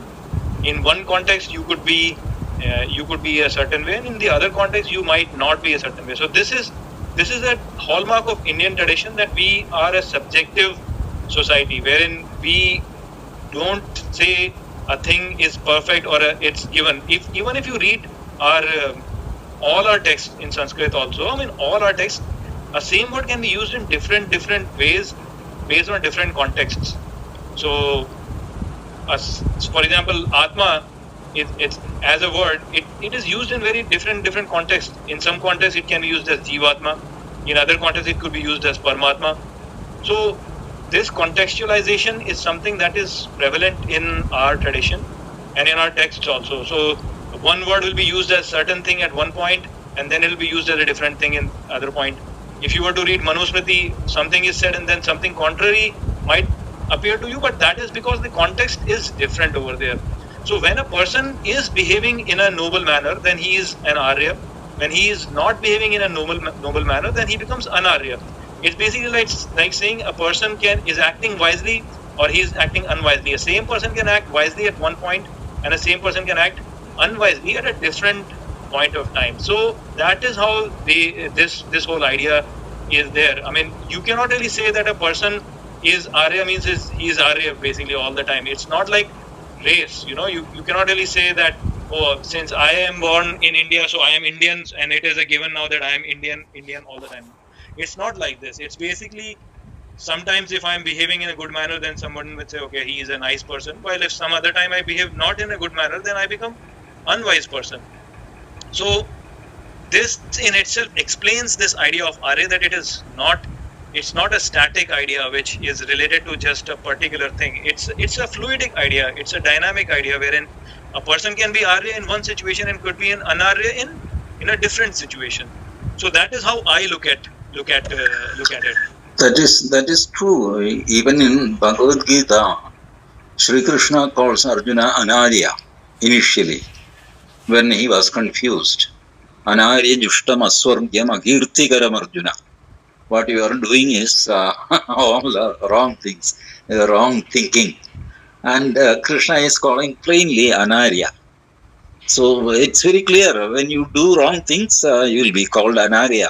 You do right things, then immediately you will be called Arya. There is no permanent status as somebody is Arya and somebody is Anarya. I fully agree with Rahulji's interpretation there. Okay. Thank you, TJ sir. Rahulji, last question from the moderator side. Then we will go to. Then we will take a couple of audience questions. Not a couple of ones, a few audience questions. The last question is: nowadays, Vedic culture, Hinduism, Sanskrit, everything is connected to Brahmanism and by extension to Aryan invasion. What is the real connection to this? All these words to the Aryan invasion theory. Your thoughts on that? So there is basically, it's an artificial connection that has been created by saying that, okay, Brahmins are the race which they are the Aryan race who came and then dominated. I've heard a lot of people even say that Brahmins are they are foreigners and they illegally occupied all of this area, is what they say.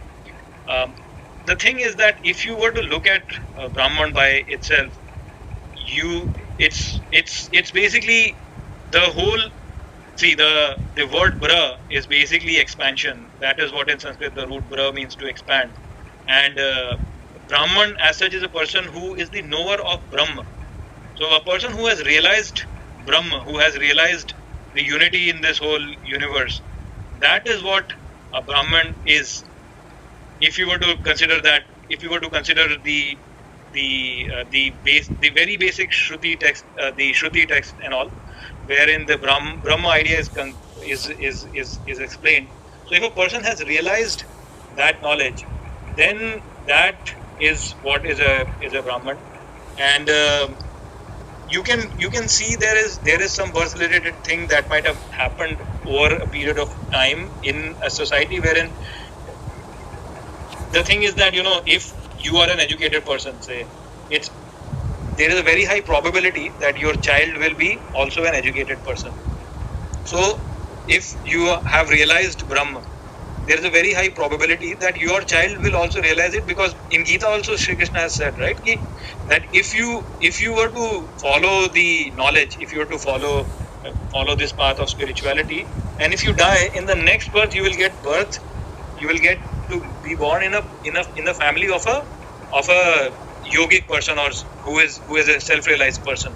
So it's when you are born in a family which is very learned, then there is a high probability that you will also become learned. So it's that way that the things have progressed, and in a very transactional way. When you're living in the transactional life, you will see that the people who are learned, they will come together and they will all form a community like that. So those groupings happen on that basis. Saying that these groupings are happening because of genetics, because of one particular race or something coming and occupying the whole thing is not the right thing.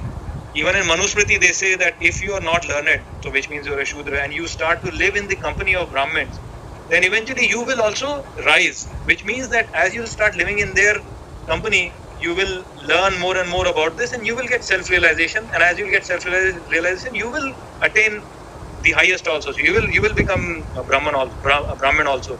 So that all thing has been mentioned in our text, but they are always not taken in that manner, because people have already formed their opinion.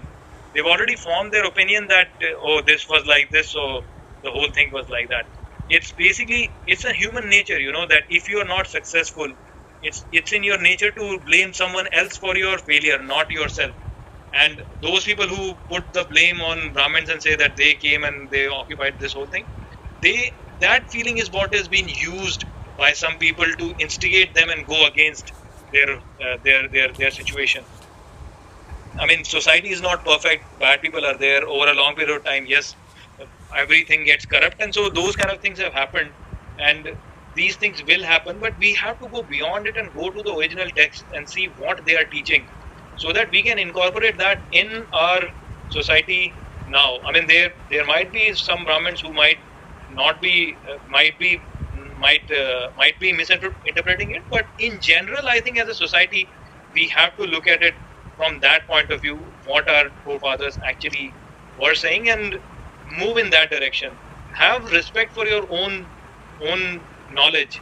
It was a very beautiful knowledge.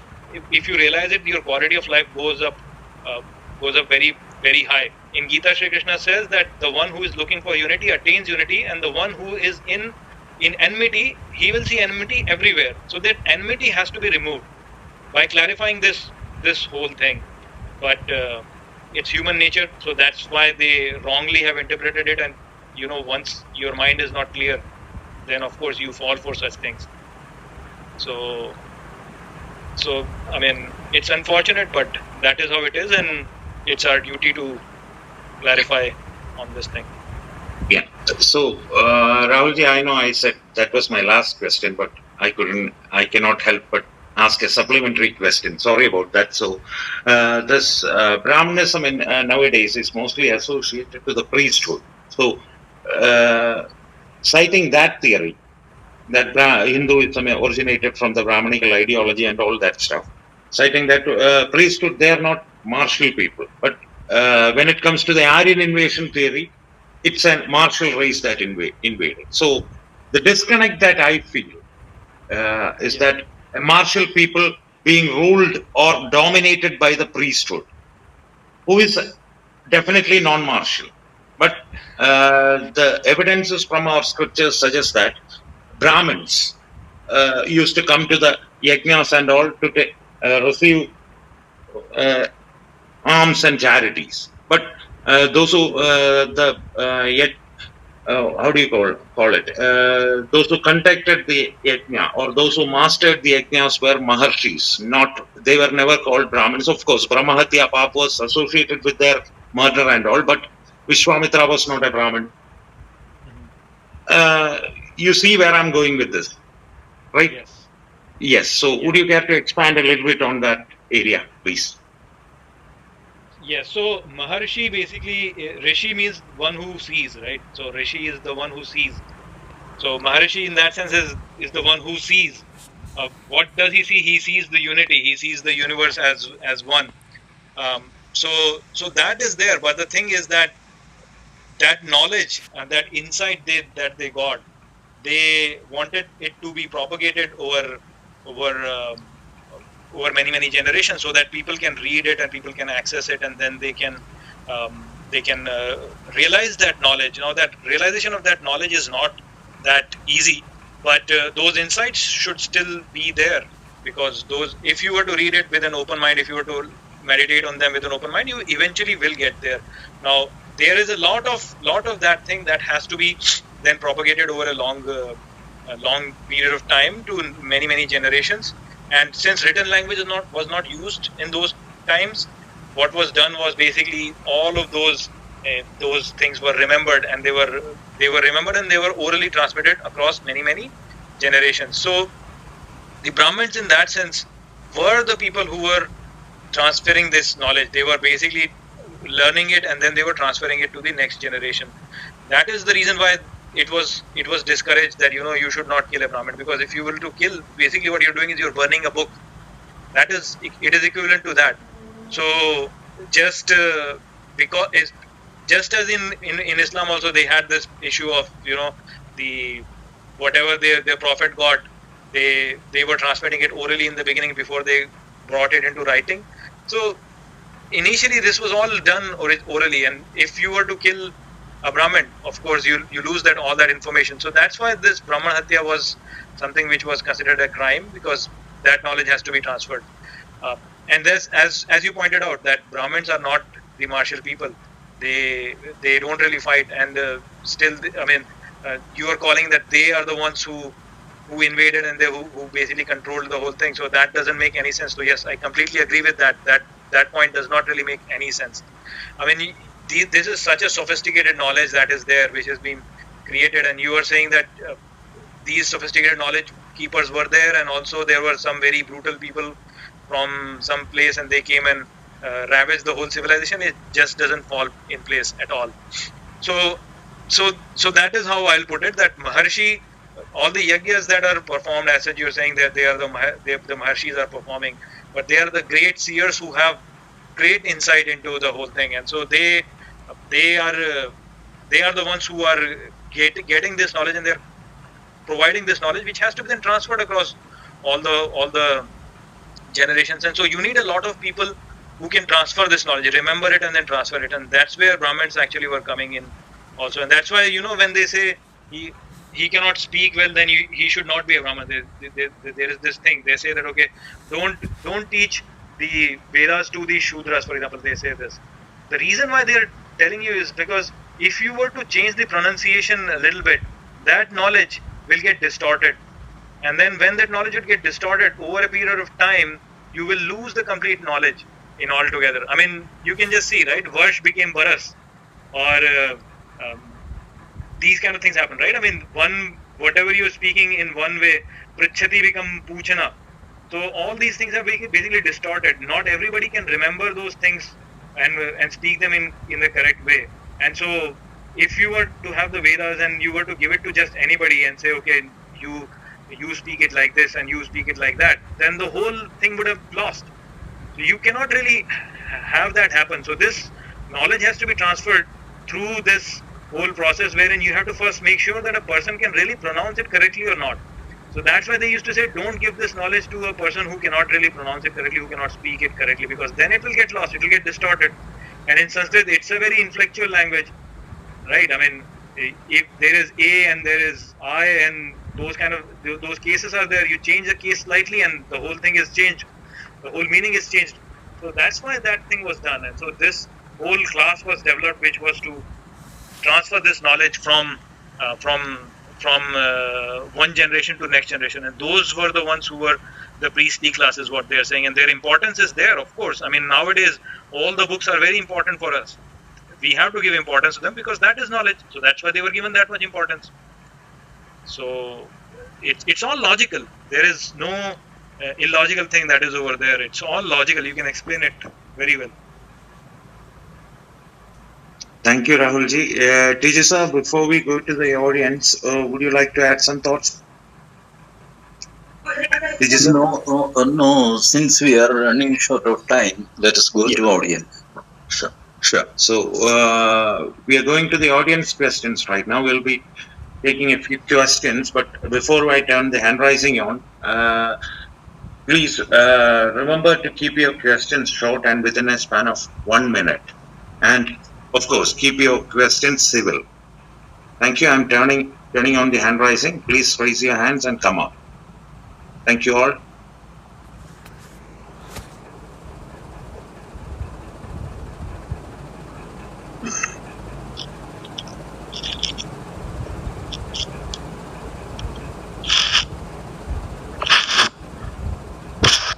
So those who have come up, please keep your mic in mute mode until your name is called, please.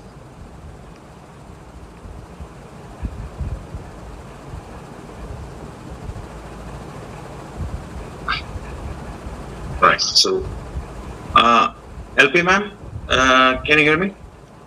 Go ahead with you. Hello, can you hear me? Yeah. Yes, go ahead. Thank you very much. It was a wonderful presentation. Thank you so much for arranging this. My question is FOXP2 gene, which actually is the speed gene. It came in Southeast Asia first because of the Toba explosion. How much of that genetic value has been considered for the Aryan invasion theory? Was this actually analyzed at that time? And number two, so quick question, just connectivity to that. I know Saraswati Valley civilization ended at the end of the Vedic period. So can we say that the new Kalpa Vigraha which was found, which is carbon dated to say 28,000 years, how do we relate to that? Where was that civilization there? Thank you. Okay, so with regards to the Toba explosion, that part was never really considered. Can you hear me? Yes. Yes, Rahulji, go ahead. Okay. Yes. So the Toba explosion and all of that was not really taken into consideration for the Aryan invasion theory, because this theory, you should think of it to be a 19th century theory, and all these information was not really there, because at that point of time, they, by biblical way of thinking, was what was there, dominant in the western parts of the world, and which used to think that the world came into existence just in 4000 BC. So an event happening in that back, I mean, an event happening 70,000, basically they would not have really considered it. And I mean, if one or two scientists are thinking about it, that's one thing, but in the general population, of course, they would not really have thought about any of this idea. The second part that you mentioned was about the other civilization that you're talking about. So now the recent findings that are coming are actually finding that connection, that there was a parallel civilization by the Ganga, which was basically at the same period of time as the Indus Valley civilization. There is ochre-colored pottery and all of those evidences which are now coming up. And recently there was a Sinoli finding wherein they have dated those artifacts to 1800 and 1900 BC, which sort of is that is basically bridging the gap between the Ganga civilization and the Saraswati civilization. And it's generally thought that when the Saraswati civilization was there, Ganga portion was full of forests. But recently there have been more studies, and they have even found that cultivation was going on in this area of Ganga long before that. So 7000 BC or something, they have found rice seeds, which sort of is now pointing in the direction that farming was actually going on in this area long before people really think that that was going on. So yeah, it's an open-ended question right now. This is consistent with our epics also, right? I mean, if you were to date our epics, it generally becomes very difficult to really explain how Ramayana was happening when there was nothing over here in those period of time. But now it looks like that was not really the case. The civilization was present in this portion also. So as we'll discover more and more things, I think the knowledge will open up more on it. So yeah, it's an open-ended question right now. We cannot really take it for given that okay, the Saraswati civilization was the only thing which was there in India at that point of time. Now it seems like the civilization was more extensive than what we really think. So we'll see how the results come out. Thank you. Thank you, Alma. Mont, you online? Thank you, Manoj. Good. So Rahul, good presentation, but I am confused, or the stage like you were completely defying that there is any kind of movement and there is no racial differences in India. So, and you did not mention anything about the David Reich studies during the presentation. So, was that particularly avoided, or you don't know about it? And particularly, I would like you to bring your attention to the 2020 study, and the abstract is in my DP.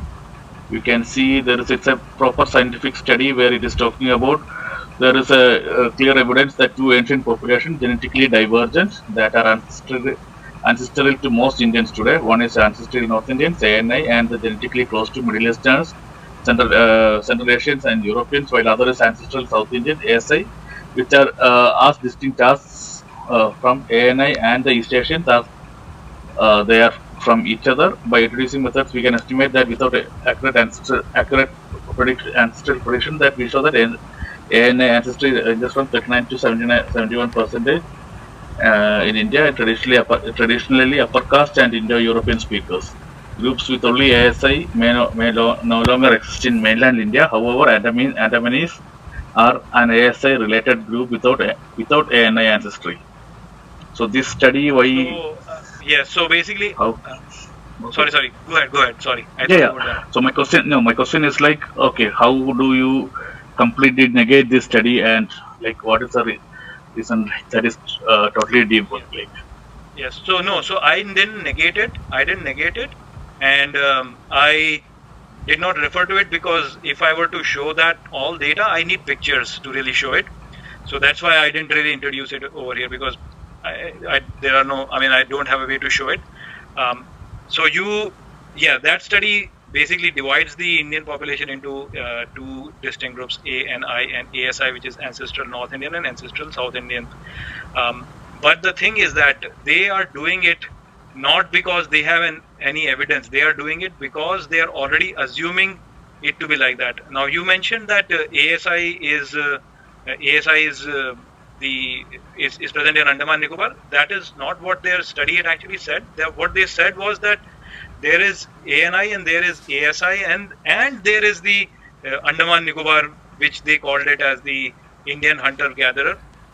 So here's what I would put. Here's how I would put it. If you were to look at the genetic makeup of the people of India from north to south, you will see a continuum of genetics. Basically, it's not like you can say, okay, North Indian people have this genetics and South Indian people have this genetics, and they are two completely separate things. I'm talking about the present situation. Okay, so there is no separate thing that is there, right? You will see a gradient. So there will be some makeup in the North Indian genetic makeup will be closer to, say, the Middle Eastern people or Central Asian people, and then there's the South Indian people whose genetic makeup is different from the is similar to the North Indian people, but it's more different from the Central Asian people, because there is a distance, right? Geographical distance. People have been living locally, and so people have been intermingling with each other, but on a smaller distance over a long period of time, and so you will see this whole genetic gradient. Now, you're saying that, there were ancient North Indian group of people which are a separate group of people, and there were ancient South Indian people who were a separate group of people. That's what they are saying. But they are doing it based on assumptions. What they are doing is they are saying, okay, I see these many people over here who are North Indian, their genetic makeup is like this, let me extrapolate it and make a group ANI over here. And then similarly for South Indian, I will extrapolate it and make an ASI group. So there is a pre-assumption over here that there were two different people, ANI and ASI, who used to live in India. You getting my point? They are already assuming it to be like that, and then they are forming this whole thing. That doesn't mean that there was ANI and ASI in reality. They are assuming it to be like that. If we were to change it and say, no, we don't want to break it down into ANI and ASI, we want you to look at just one single group, then you can even do that also. It's an analytical tool they have used to basically separate two populations and then do an analysis and say, okay, how they are related and what kind of things have happened.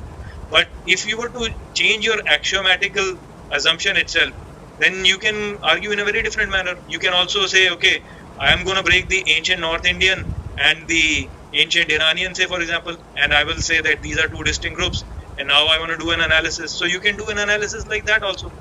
It's a continuum, and in a continuum you can always draw a line somewhere in between and say, okay, this portion is that, this portion is that. So this is a very good tool used in statistics to really do the data analysis when you have a continuum of data. So you can use it as a statistical tool, but that doesn't really reflect the reality of things.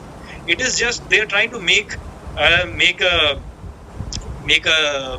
model out of their assumptions. So I don't have pictures, so I cannot really show you the whole thing, but I hope that it helps you realize how that study is actually going on. ANI and ASI is just an artificial construct that they have created to represent two different groups. In reality, there is a lot of overlap between them. Rahulji, I believe that you have explained in detail in your 8-part videos on your YouTube channel, right? Yes. So, Mond, what I would recommend is to Mond and rest of the audience, Stoic Sadhu English. That is STOIC SADHUENGLISH English. Visit that YouTube channel. You can find an 8-part video that Rahulji has done in detail. And you can get all these pictures, references, and explanations there in detail. Since we are running short of time, we will continue this discussion in another session as per Rahulji's time and convenience. So, by that time, I hope you visit Rahulji's YouTube channel and get more information regarding that and come up with counterpoints if you have any. So moving on to the next audience, Manoj, just add. So on the channel, there is a playlist. So you can go on the playlist, and there is a playlist. So then you can refer to it, because there are a lot of other videos and it will be difficult for you to find it. So just go on the playlist, and in the playlist you will find it. No, I think even if they are not going to the playlist, many other videos they will find interesting on your channel, Rahulji, about the Manusmriti debunking and all. Yes. Yes. So again, refer to the playlist if you are particularly interested in the Aryan invasion theory and its debunking. Please refer to those videos and the playlist, as Rahulji rightfully mentioned. So moving on to the next audience, Ravishankarji, can you hear us? Go ahead. Yeah. Can you hear me? Yeah. Yes. Go ahead. Rahul sir, how do you explain the R1A component in North Indians, which is not found in Jagyati DNA? Yeah. So basically, the thing is that humans have been living in the Indian subcontinent for a very long period of time, and therefore the diversity of the genetic makeup in India is very high. So while R1A is found in a particular population of India, it's not found in the other population. It is because the genetic mutation might have happened afterwards, and that portion of the genetic mutation might have traveled to the other locations. So just because you don't find an haplogroup in a particular population in India doesn't mean that it has come from outside, right? I mean, people are living in this portion for a very long period of time, and it might just so happen that the genetic mutation happened in one portion, and they traveled to the other parts of the country. other parts of the world. So this R1A haplogroup is something that has been blown out of proportions. We should not really pay that much attention to this thing. Instead, when we have so many examples of geographical evidence, textual evidence, linguistic evidence, astronomical evidence, we have so many archaeological evidences. Why do we ignore all of that and we focus only on the R1A haplogroup as one evidence in itself? And let me tell you, the reason why this becomes so, genetic evidence is being used so much right now, is because this is something which is not very well understood. You cannot really understand it that easily. And so you can hand wave either way in this situation. And that's why people use this as a tool to debunk, to basically propose this whole theory. So look at it from a very comprehensive manner. Just don't look at one evidence. Look at the whole evidence, everything. When you look at the whole thing, then it will start making sense to you. Just focusing on R1A as one thing, which most people don't really understand very well, is I think it's misleading. That's what I will say. Thank you, Rahulji. Thank you, Ravishankarji. Rajivji, are you online? Yeah, I am. Thank you. Yeah, go ahead. Yeah, I heard discussing about linguistic evidence, archaeological evidence, DNA evidence. So my question is just to know about the religious evidence. From the Vedic period or before that, there was this shamanic religion and this Vedic religion distinctively. And what I read is that there is no evidence of any idol worship in Indus Valley civilization. So the indigenous people belongs to that Indus Valley civilization were more of shamanic, and the Brahmanical religion is something which has come from the Northeast Asia, if I'm not wrong. Yeah.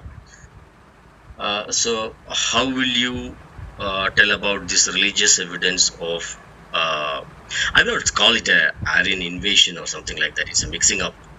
So would like to hear from you, Rahul. Thank you. Okay. So with regards to the religious practices, so first of all, idol worship, you can say what exactly is an idol, because you can see pictures on the seals which are representing a Shiv-like figure, Pashupata seal, right? You can see the single-horned bull in the Indus Valley civilization, and if you were to look at Gita, there Shri Krishna says, "I'm Ekashringa," which means I'm a one single-horned thing, and then he also talks about bull. He says he's the bull. So I mean, those kind of features we are seeing in the Indus Valley civilization also. The Shivling is there in the Indus Valley civilization. So if you were to say idol in the terms of religious symbols, then those religious symbols are there in Indus Valley civilization. So with that definition, we can say the thing is still there, the connection is there. Now with regards to you said about the Brahmanical tradition, as I explained, Brahmanical tradition basically means let's go to the fundamentals. So what is the difference between Brahmanism and say Buddhism? The difference is that in Brahmanism, the absolute is Brahma. So that's why it is called Brahmanism, because it says Brahma. Brahma means expanded, full. Now Buddhism says Shunya, and Shunya means empty and hollow. But if you were to philosophically go to it, you will see that it's basically one and the same thing. Becoming nothing means becoming everything. Becoming everything means becoming nothing. So it basically is the same philosophical ideas presented in two different ways.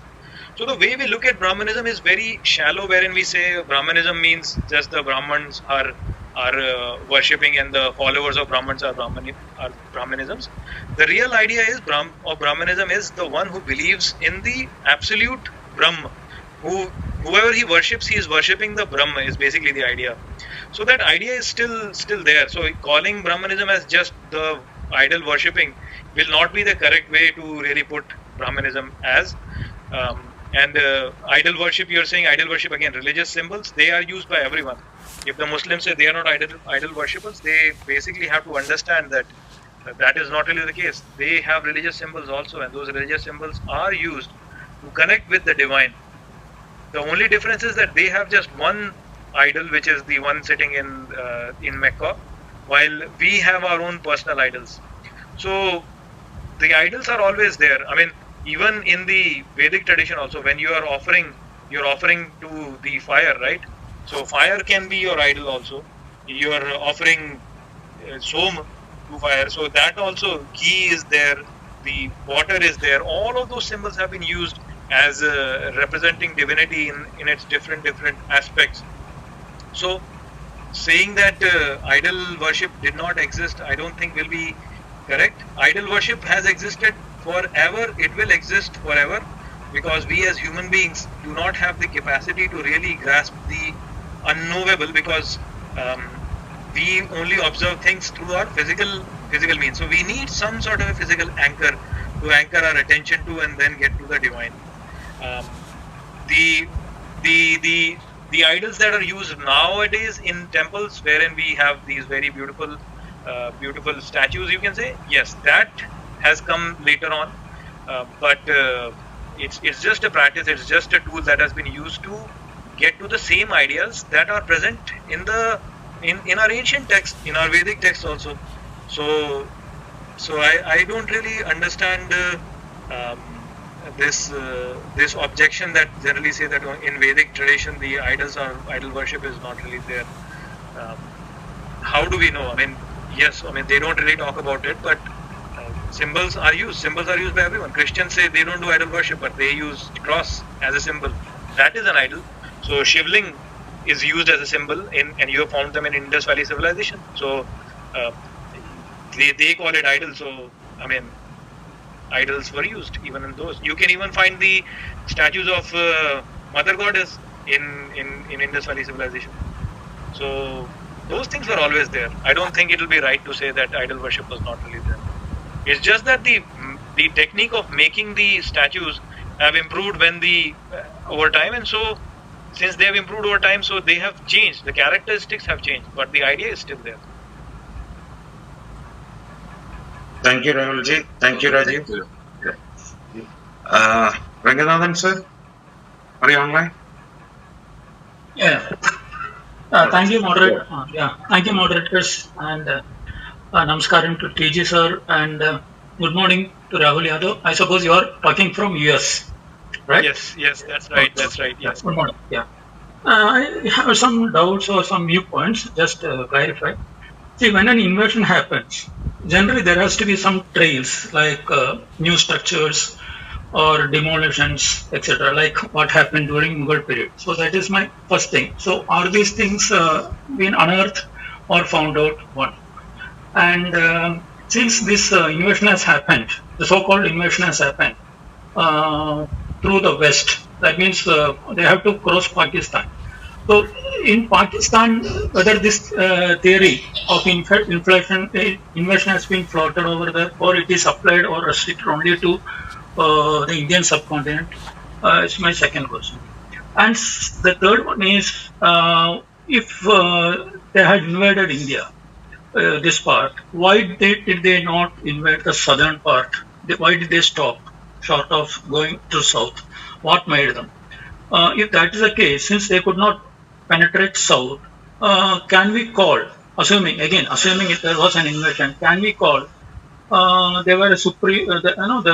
They were a supreme race, which is what they are claiming to be. If they were a supreme race and they had invaded, they should have gone further, penetrating into southern part of India also. And coming back to the north again, since the entire north is not a homogeneous thing. See what Bihar, people of Bihar is quite different from people in Rajasthan or Punjab, etc. So it's a different group. It's not a homogeneous group. So where did they basically concentrate on the northern part of India? In that case, if they concentrate only some part of North India, can we then call this downgrade, not call, can we downgrade this invasion into a migration and then subsequently a disappearance? That's my question. Thank you. My questions are clear, I suppose, and not vague, I suppose. Thank you.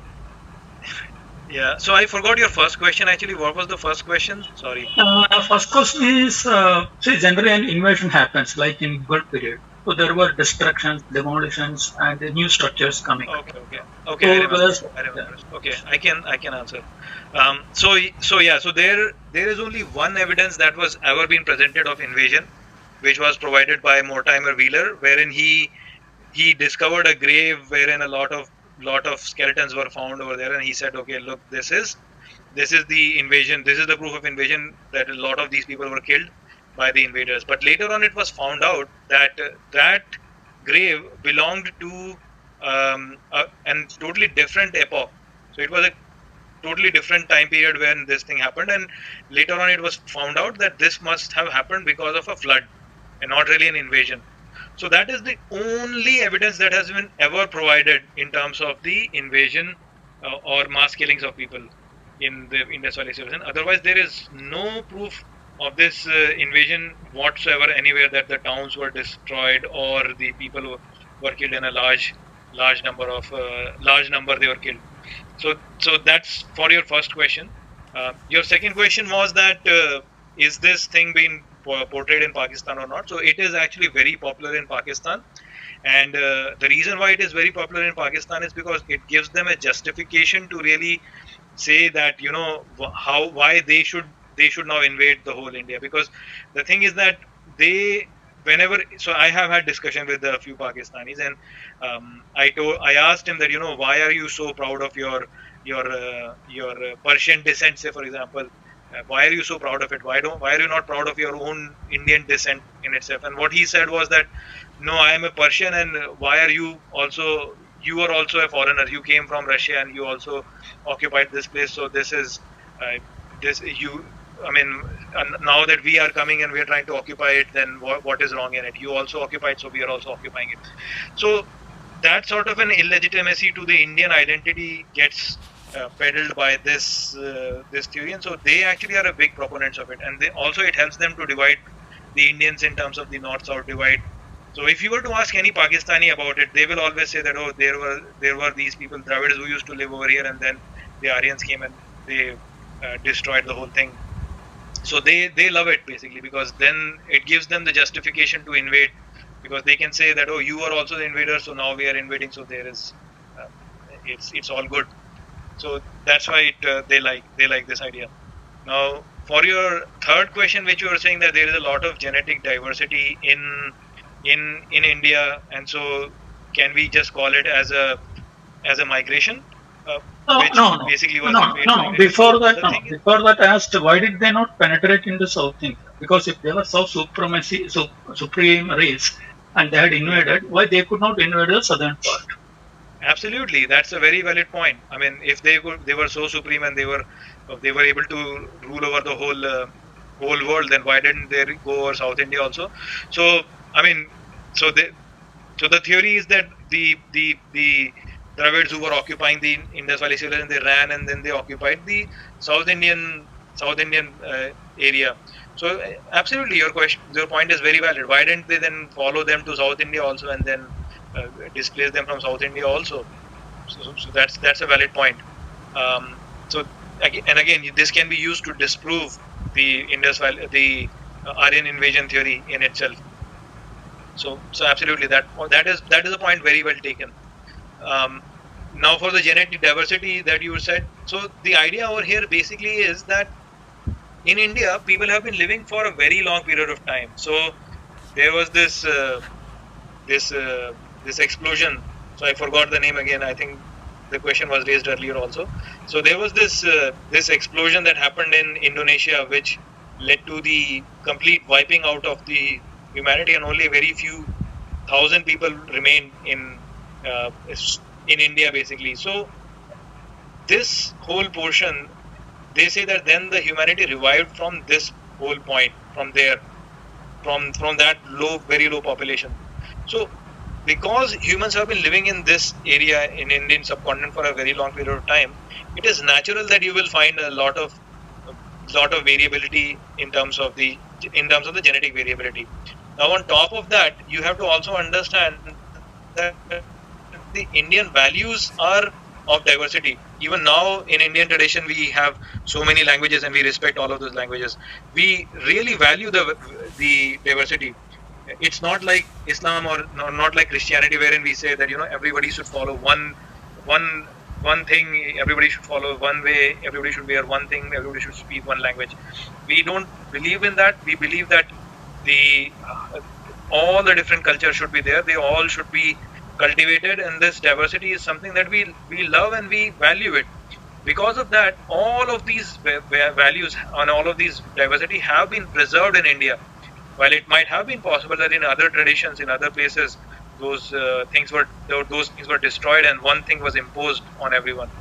So this diversity is that diversity, and whenever you have a diversity and you put a small additional thing into it, it gets lost in that whole diversity in itself. So it's basically like when you're eating chaat, there are so many flavors, and if you add one more flavor to that flavor will get lost in the whole variety of flavors over there, right? So that is how you should look at it. So even if there is migration, sure, the migration might have happened, but that migration is so minuscule that it didn't really have a big impact in terms of the overall values and cultures of the Indian civilization. I mean, 1,000 years of invasions have not really had much effect on it. How can that small thing can have an effect on it? So that's how we should look at it. Migration is different from invasion. See, invasion is now completely gone. Nobody believes in invasion. Now the question is about whether the Indian culture came from outside or was it natural to this place. And what now we are saying is that no, it is natural to this place. From here, the culture has been exported outside. It's not that the culture has been imported from outside over here. No. From here, the culture has been exported outside. And all the historical proofs are now pointing in that direction, that the culture was exported, not imported. I mean, there might be some import, but sure, there is some import and exchange that is going on. But the predominant, it's not like our whole culture has come from outside. No, that is not the case. Yeah, exactly. That's why I stressed. See, when I invade, that's why there's a difference between migration and invasion. When invasion happens, a lot of culture and so a lot of things will be thrust upon the people who are there, which I believe has not happened. So that is how I come to this inference. Anyway, so thank you very much for answering all the questions, and you are a very good. You made a very good presentation also. For the last almost 2.5 hours, it's very nice hearing you. Thank you very much. Thank you. Thank you, Ranganathan sir. Thank you, Rahulji. So that brings us to the conclusion. If the moderators allow, I would add something to this whole scenario. Yes, sir. Please. What is happening is we are searching for differences. First, we will say that Rahul Yadav is different from T.G. Mohandas. Then we both will say that no, we are not different. We both are Indians. No, but Rahul is 5 feet 6 inches high, and Mohandas is only 5 feet high. Then we will prove that still we are Indians. We are together. We are brothers. Then they will measure my length of my nose and Rahul Yadav's nose, and they will say that Rahul Yadav's nose is bigger. Therefore, he is different. And then we both will explain why our noses are different, but we still are Indians. Then they will say that your behavior is different. Then we have to prove that we were born and brought up in different area by different parents. Therefore, our behavior are different. Okay, great. Then they will test our DNA and find out some difference, which is bounden duty of myself and Rahul, that we disprove their conclusion. If we disprove it, they will go to R1A, R1NA, R1DD, R1QQ, so many things. Somehow somehow at any cost you find out some difference and establish that you are not one, you came from somewhere, and therefore everybody in the world has got a right to come to India, invade and behave in whatever manner in which they want. So to legitimize this type of aggression, this theory is being used. And Indians are always asked to be in the explaining mode. Now, I have categorized 6 types of stray dogs in Kochi. I stay in Kochi. At least 6 types of stray dogs every day I see in the street. Now, shall I say that only one dog belonged to Kochi? All others came from Russia or South or Far Eastern Africa somewhere. There are 6 breeds. You test them. You test their chemical, make a chemical analysis. You may get different results. That doesn't mean that they are not Kochi dogs. They are imported from Germany. No. All these 6 varieties of dogs belong to Kochi. That is what Rahulji was always emphasizing, that there is diversity in our country, but it is not difference.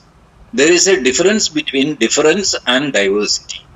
Diversity is always welcome. It has been our grain of our culture. We celebrate our diversity, but we never celebrate our differences, even if something is there. And that doesn't mean that we came from outside, and all outsiders are insiders, and all insiders are invaders. All this, I don't know, to drive home your point, you go to any ridiculous extent is unacceptable for me. This is my concluding remark. Thank you. Thank you, TK sir. Rahulji, that brings us to the conclusion of this prologue. The reason I'm calling this a prologue is because I have a feeling that this is going to be an ongoing debate or dialogue for a very long time. But today you have constructed a very solid basement for that dialogue to go on. I would like you to take over the mic for your conclusive remarks of this session, this prologue. Rahulji? Sure. So in conclusion, basically, I mean, I would say DG Mohan sir has concluded it very, very nicely, which is basically that there is diversity over here, and we celebrate our diversity, but we, at the end of the day, we are all part of one great civilization, and this civilization is under attack. And see, the thing is that people say that, you know, you have to be tolerant, you have to be tolerant, but the thing is that you have to be tolerant to the level of where the other person is also tolerant. So you cannot be tolerant about intolerance itself. So that whenever there is an attack put on you, and you are being blamed for defending your civilization and your values, the very point that is there is to basically say that we celebrate diversity, but if our diversity in itself is under attack, if our secularism is itself under attack, if our liberal values are itself under attack, then we will have to defend it. So that is how it has to be placed. So this narrative that has been created against our civilization, we have to counter it, and of course people will put blames on it, and that is how discourse happens. So from our point of sight, the thing that we have to do is basically just repeat this and speak about it with everyone in an open manner, with an open. Those people who don't realize it, they have already made up their mind, so there's not much you can do. But those people who are neutral and who don't really have an opinion, at least if they will start forming an opinion about it, then that will have a big impact. So once I realized that this Aryan invasion theory is false, the respect within me for my own civilization increased quite a bit, because then I realized that, okay, I am my heritage goes back to such a long period of time, and all these texts have been written, and these texts are basically part of my whole being over here. So that respect increased a lot, and with that, the desire to preserve my culture and my civilization increased quite a lot from that. So if this idea gets propagated more and people realize that thing, then they will feel more proud about their civilization, and they will feel more connected to their civilization, and they will have that desire to preserve it and cultivate it. So that's why it's very important that more and more people realize this thing, that Aryan invasion theory, how it has been used to really play with our minds and basically fill our mind with an idea that, the idea of India was never really there, and everybody has come from outside, and all the ideas have come from outside. So now it gives you a sense of belonging, and that sense of belonging is something which drives you forward in terms of it improves the quality of life, and also it drives you forward in terms of respecting your own heritage.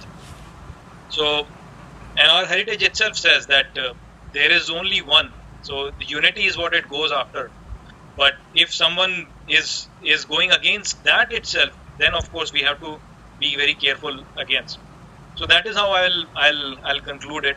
That why it is very important for us to realize that Aryan invasion theory is a myth, and it has been constructed to weaken our values. So thank you so much. Thank you, Rahulji. Rahulji, that brings us to the conclusion of the program. So before I go to my conclusion remarks, I have two announcements to make. Actually, the first one is a request that everyone in the audience, if they have not subscribed to Pathrika already, please do subscribe so that you can get notifications of programs like this in the future. That is the first announcement / request. The second announcement is actually regarding a sister group of ours who has helped us promoting this program, Vande Mataram. Tomorrow they are organizing a Clubhouse event with Advocate Shanguti Das participating. The event is related to the 1921 Hindu genocide. The title of the program is Varian Gundante Al Dawla. Rahulji, that is for your information, Varian Gundant's Al Dawla. Al Dawla was the Islamic state that was established back in 1921 in Kerala. I hope you are aware of that. I'm aware of it. Yeah. So the session is in Malayalam, but I request all of the audience to participate in that. The timing of that session is 7:30 p.m. Indian Standard Time tomorrow, Monday. Thank you so much. That was the end of the announcement. And to conclude the program, as I said before, Sri Rahul Yadav, our very own Stoic Sadhu, has constructed a solid basement for this dialogue regarding the myth of Aryan invasion to progress in future. And as a moderator of Pathrika, I am hoping to have him more at Pathrika regarding these discussions and regarding more discussions on Hindu scriptures, Indian scriptures, and ancient Indian history. So, Rahulji, we will be bothering you more and more from now on, per your time and convenience. Yes. All right. So thank you so much, Rahulji, for that wonderful presentation. And TG sir, thank you so much for your presence and your expert commentary on the subject. With that, I would conclude tonight's session. Thank you everyone for attending this program. Thank you so much for your participation. With those remarks, and with the permission of our special guests, Rahulji and Mohandas sir, I am ending this room. Thank you so much and good night. Shubharatri.